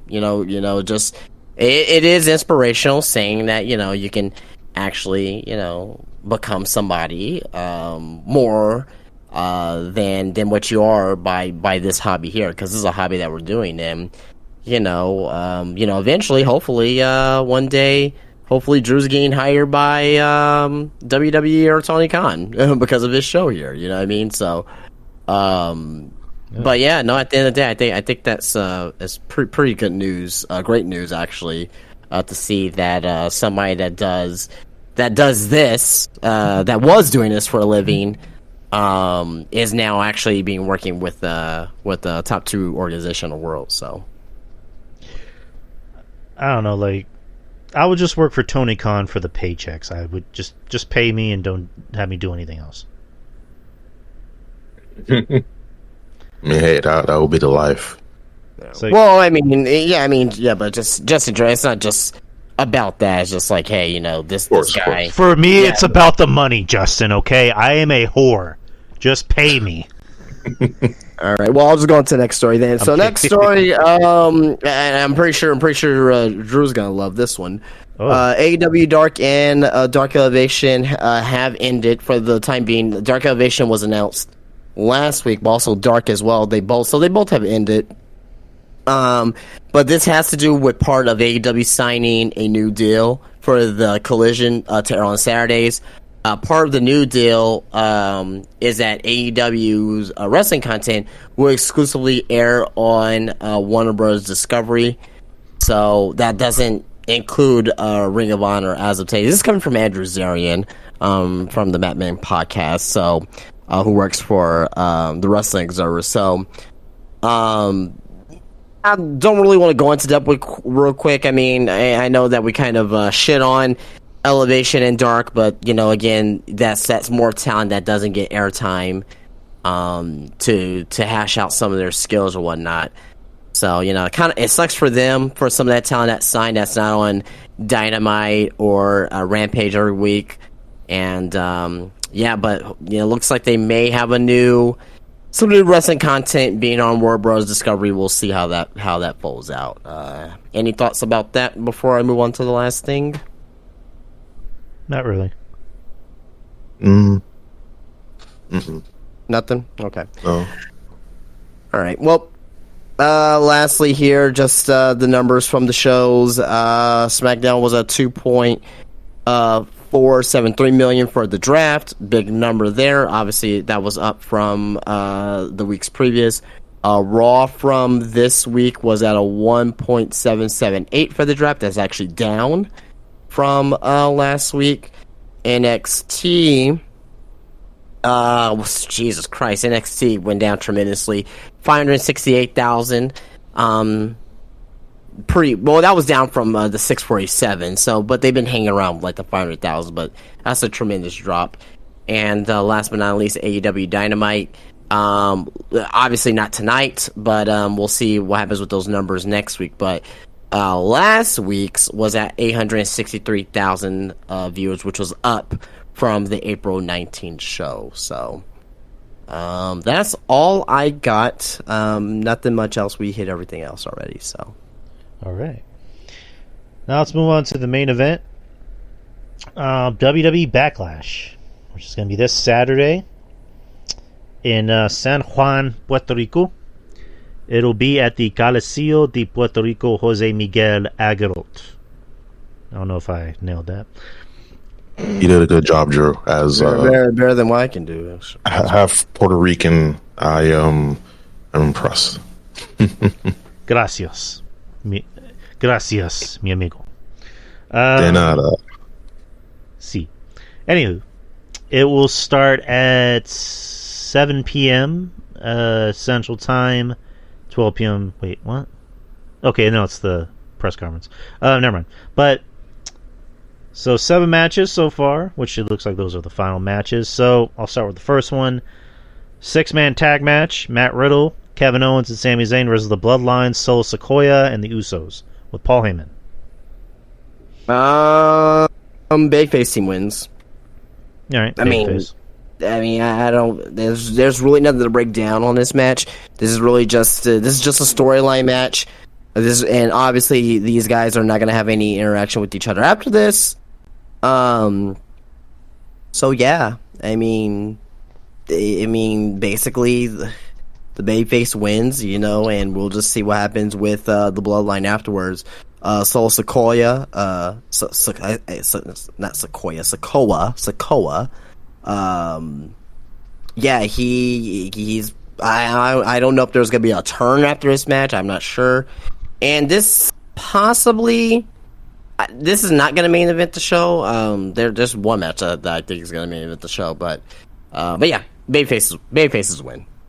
Yeah, babyfaces. This continues the downward spiral of the Bloodline and the Usos kind of being ousted from the group, while Solo is kind of the I guess the new, I don't want to say pet because that sounds weird, but I guess like the new favorite of Roman. So this should be a fun match. I'm enjoying Matt Riddle's comeback. He seems a lot more serious. He still does the goofy bro stuff, but he seems a little bit more serious. He seems more dialed in. Good, because he was just in rehab, and I want to see him do better. I want to see him succeed. I don't want to see him fuck up again. So, just for the love of God, can he wear longer tights? Just those. Yes, please. yeah. That there, I actually agree, because I'm like, what happened to the biker shorts now? His cock is exposed. And I've seen his cock. No, I have not, but I have. It's like another fucking arm. That's way too fucking much information I need to do. It's impressive, but it's like, and the point of this, it's like, those shorts are way too short. It's like, come on, just get some tighter tights. But anyways, nonetheless, I'm going with the babyface tag team. Ruben, what about you? Babyface tag team, of course. All right. There you go. Next is I don't know if this match will main event. I mean, it should, but I have a feeling what's going to be the main event. Cody Rhodes versus Brock Lesnar. Singles match. Cody has to win. Like that, I like. Is it going to be a good match? I don't know. I like to hope that Brock. I like to hope that Brock will like to do business, but at the end of the day, though, Cody has to win. I'm predicting Cody. I'm thinking Cody's going to win, but he has to win. Period. There's no reason. I don't want to hear any justification on why Brock Lesnar should win this match. There's no justification on why Brock Lesnar should win this match. Period. Period. Period. I agree. I think Cody needs to win this. No other option. Because Brock is Brock, but for Cody to complete a story, he needs to win. It just doesn't make any sense. He needs to be Cody Christ in this match. Like Yes. Cody does need to win it. If Cody wins this, it's like, okay, now we're back to business. Brock doesn't need to win matches anymore. Like, he's fucking Brock Lesnar. Like, he can just lose. Like, put over Cody. He's going to be the World Heavyweight Champion, though. What was that? He's going to be the World Heavyweight Champion, though. Who? Brock. No, he's not. I'm just kidding. Kidding. No. No more titles for Brock. But yeah, Brock doesn't need to win matches. Brock just needs to be Brock. Just put over Cody. Like, I'm with you, Justin. Where I was trying to think of a way to justify it, but I was like, no, Cody needs to win. Like, if we're possibly leading to Cody maybe winning Money in the Bank and challenging Roman at SummerSlam, this needs to be Cody's, mountain. I'm sorry, that his mountain that he climbs, and he conquers. Like, he needs to conquer the beast. So Cody needs to win. End of story. Will this be a good match? I mean, it's probably going to be like maybe 7 minutes at best. I think it's going to be longer. I think Brock may give us 12 minutes. Ooh, okay. I think Brock wants to actually do this match with Cody. Actually, I want to see Brock's matches against Daniel Bryan and AJ Styles at the Survivor Series, because I'm wondering how long those matches went. And let's see. Let me see if I can pull those up really quick here. I think I got it. Okay, so Survivor. So he went up against I think it was AJ. Let's see. Brock Lesnar versus Brock Lesnar versus Rey Mysterio. Okay, that was 7 minutes on the dot in 2019. 2018, Brock versus Daniel Bryan. That went 1850. Huh. So that almost went 19 minutes. Then the year before that, it was him versus AJ, which went 15 minutes and 25 seconds. I think 12 minutes. I think they can do 12 minutes. Yeah, and Cody busted open Brock on Raw. Like, he punched him right in the lip. Which Brock... Yeah, Brock's going to give a receipt back, too. Brock is really good at selling. Like, I don't think Brock gets enough credit for how good he sells. Like, he really sold that punch. I think a lot of people get Brock credit on... At least from what I hear, I think a lot of people get Brock credit on selling, for the most part. At least from what I hear. Oh, like, he's just so good at selling. But yeah, sure. Again, this will be a good match for Brock, because Brock likes working with smaller guys. Which Cody isn't necessarily a small guy, but he's not a big guy. Like, he's fit. I'll just put it that way. Like, he's very fit. He's, I guess, taller than average, if that's the best way to put it. But he looks believable. I'll just put it that way. So this will be a good match. Cody needs to win. Just period. End of story. But agreed.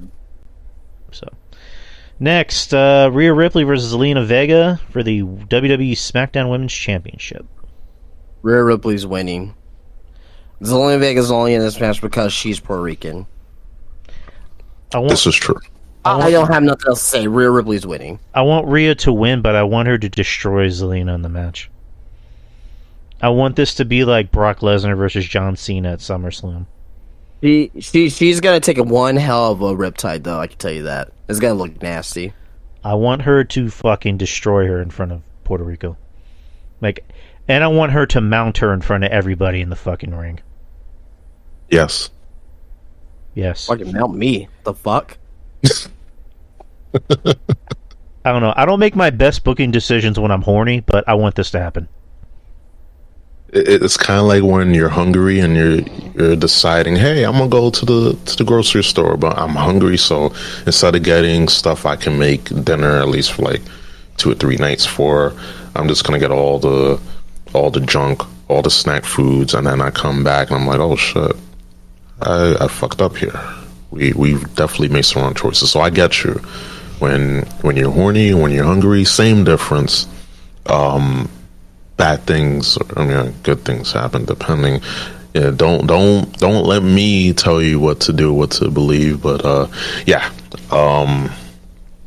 would like Rhea to just destroy Zelina and just a bit of offense, just for them, for the crowd at Puerto Rico to believe, like, oh, we got this chance, this sliver of chance, and then they just yank it right out from under them. And it's kind of like at Infinity War, the end of Infinity War, when Thanos gets all the Infinity Stones and snaps half of the universe, and then all the kids in the movie theater crying. I want that. I'm wrong for wanting that. No, you're not wrong, because I want it. Like if Rhea's supposed to be the scary bitch heel, like, what better heat to get than by destroying one of their natives? Just fucking destroy Zelina. Just beat the fuck out of her. Take your time, too. Like, just take your time. Don't even bother going for quick pins. Just destroy her. Just, matter of fact, talk trash to the crowd. Be like, is this your girl? Is this your girl, Puerto Rico? And, just have Dom just, like, play up to the crowd. She's not mommy. Listen, I'm saying all this, and I'm agreeing to all this, and I'm Puerto Rican, so I'm like, listen, I like Zelina, but I think there's no way she's winning. No. Just because you have Rhea just winning, she's won the belt. Doesn't make any sense for her to drop it like that. And then you have some people say, "Oh my gosh, Zelina has to win. If she doesn't win, then I'm done with WWE." It's like, are you high? Like, are you? There's some sort of malfunction. Doesn't make any sense. Only reason why she's having this match is because of the fact that they're in Puerto Rico. And I like Zelina, but just logically, Rhea has to win just because. Yep. And one big riptide. And mount her and look at Dominic, not the crowd. She's gonna look at Dominic and she's gonna give him them eyes to him and let him know this is gonna be you tonight. So you better bite hard on that pillow. and just look to the camera. Mommy's always on top. and just go to Dominic going, I love it.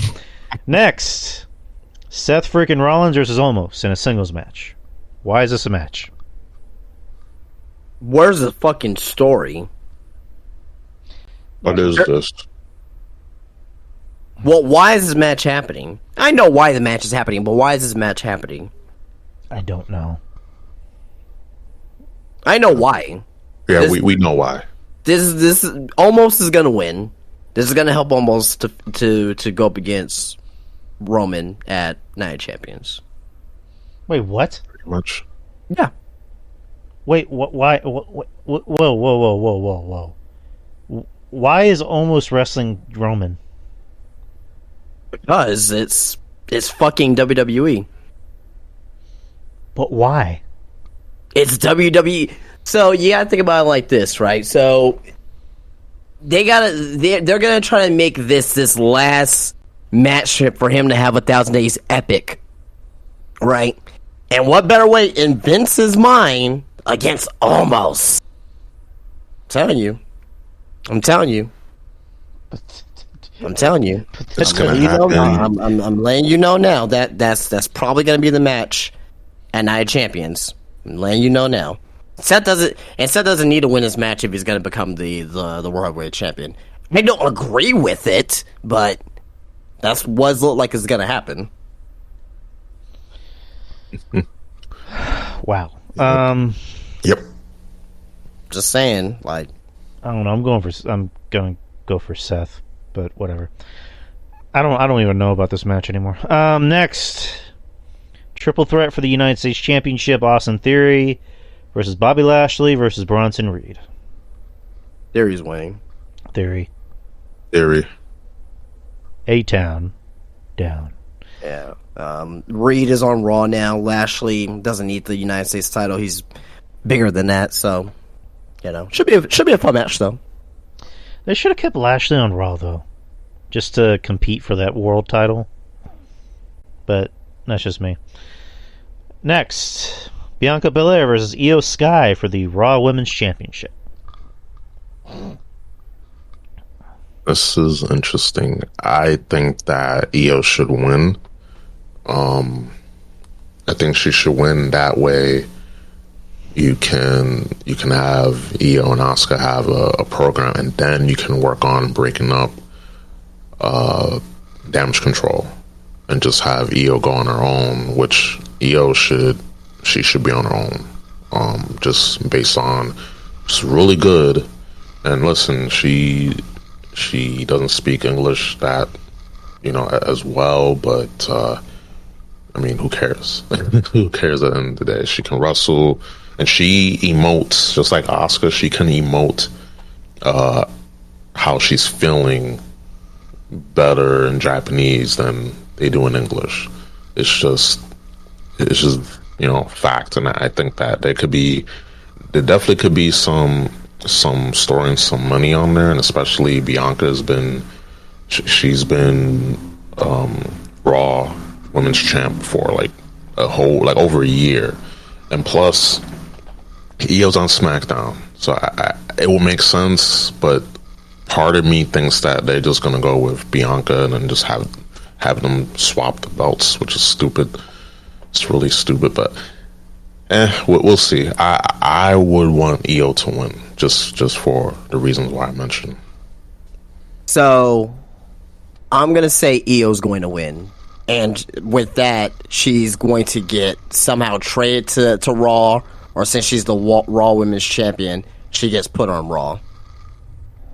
Because if Bianca wins, obviously the title swap and that's gonna look stupid or whatnot, but I personally, that's how I would do it. Now with Rhea, because Rhea is on SmackDown, right? I think what they probably end up doing is they'll probably end up doing like some type of, I don't know, who's the real Raw Women's Champion or something like that, and or who's the real champion, or they just may have Rhea split up from Judgment Day. They may just do a trade. I don't know, but I want Io to win, and I want Io on Raw.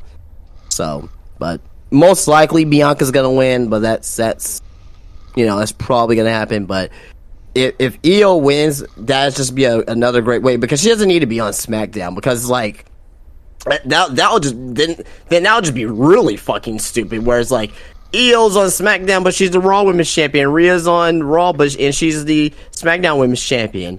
What they should have done a long time ago is just rename the fucking belts. Just have a WWE Women's Champion and a WWE World Women's Champion. Simple enough. There you go. Oh my goodness. Oh my god, it's so simple. But they don't think. They don't use their heads. Like it's so easy. Like I just came up with that in 5 seconds. Like but that's WWE though, so they'll do what they want to do. This should be a good match. I mean, this will probably be the best match of the night. I mean, if you really let these two go, this will be the best match of the night. Because I love Io. I think Io being on Damage Control has maybe done, more damage, pun intended, to her than good. Bianca, I love Bianca, but Bianca's gotten real stale.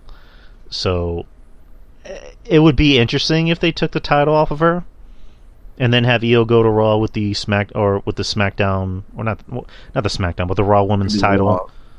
and see what you can do with that. Maybe just have one women's champion in the whole company, since we have a lot of women. I don't know. I don't know what you're gonna do, but whatever happens is gonna be interesting. I mean, if Io wins, it's gonna be interesting. So, what's up?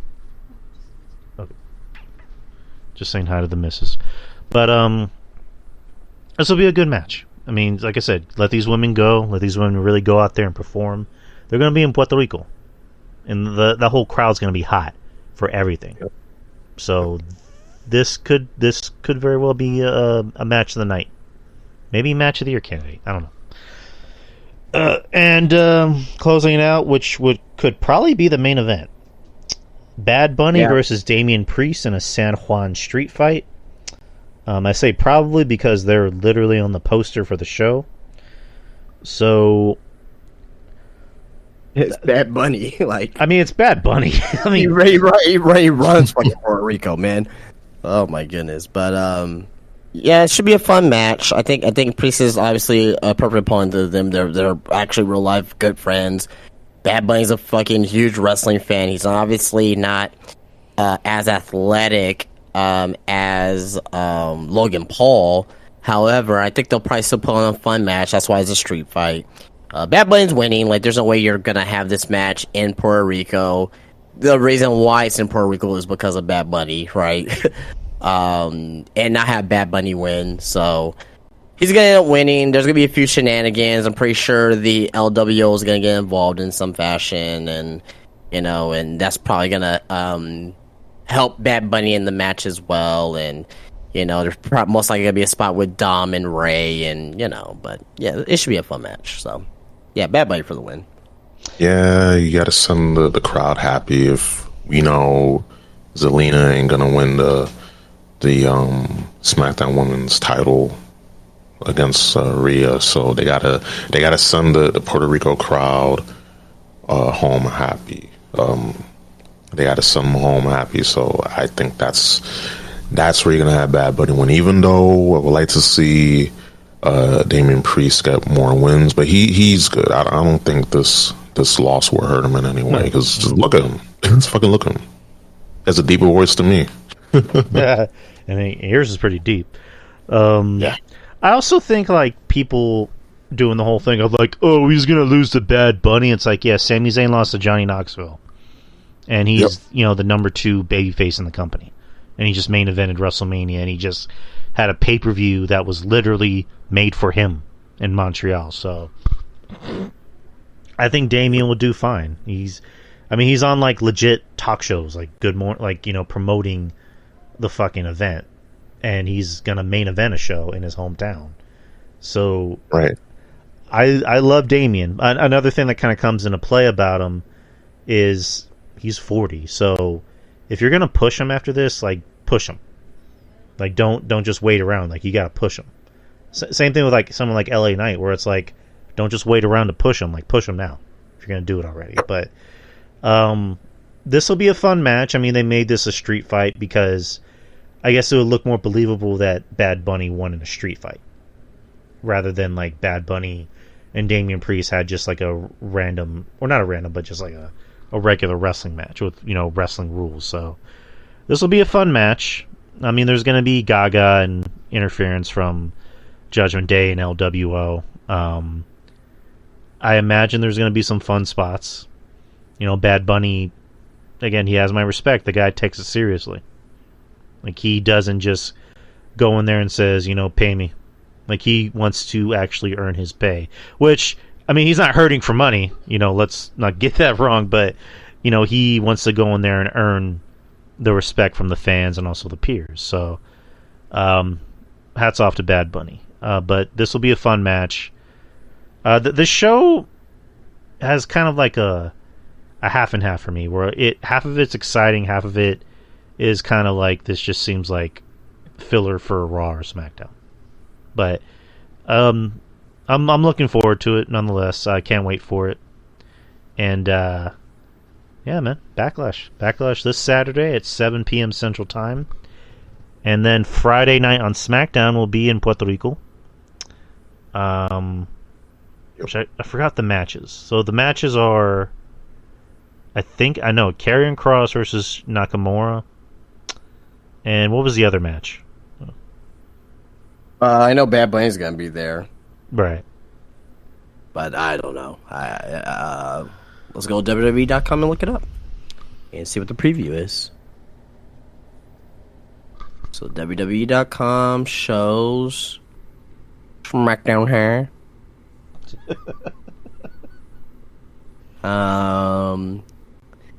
They don't have the preview up. Of course they don't, because it's fucking WWE. And they suck monkey cock. Sorry. I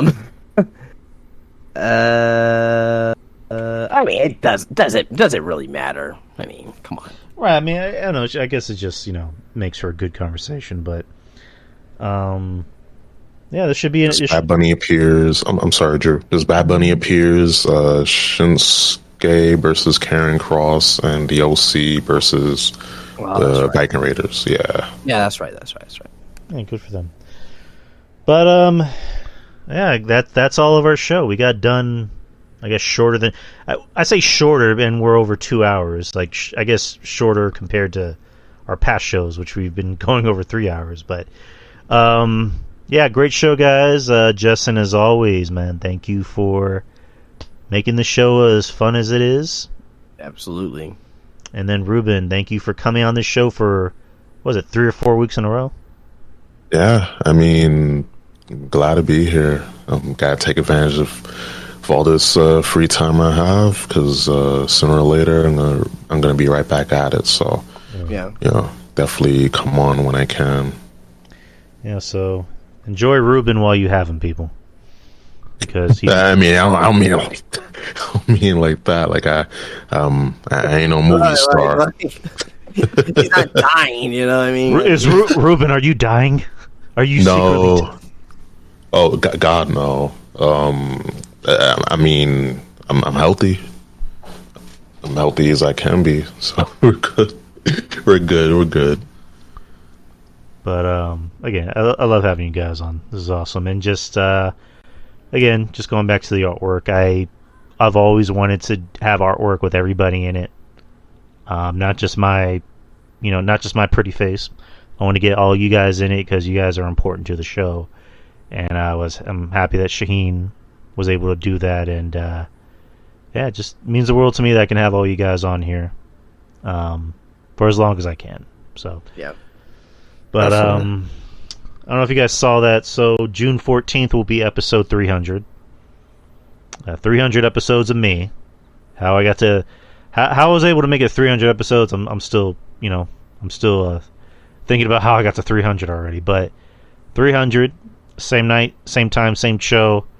Trying to get some big guests on, but kind of like we did the 5-year anniversary. But I will try to get some big guests on, and try to get the usual crew on as well. So, but look forward to that June 14th next month. Mark it down on your calendars. Yes, sir. I'll see if I can get Kevin Castle on. I mean, it'll be a hassle, but I'll try to get Castle. That rhymed. That rhymed. But anyways, guys, we will see you next Wednesday. And what else can I say? Enjoy Backlash this Saturday. And also Cinco de Mayo this Friday. So enjoy Cinco de Mayo. Enjoy May the 4th. If you're Star Wars people, so many things going on in this week. May the 4th be with you. Guardians of the Galaxy 3 is coming out tomorrow, and for the first time, I will not be watching an MCU movie on opening day. I will have to wait till Saturday to watch it. Which the internet is not chill about anything, so I will need to go dark on social media for 2 days. But that may be the first MCU movie I go out and watch probably like the last 4 or 5 years. So it'll probably be a good time to go see it. So yeah, exactly. But anyways, guys, we will see you next week. Same time, same channel. And what else can I say but take care and peace. Peace out. Peace. Peace.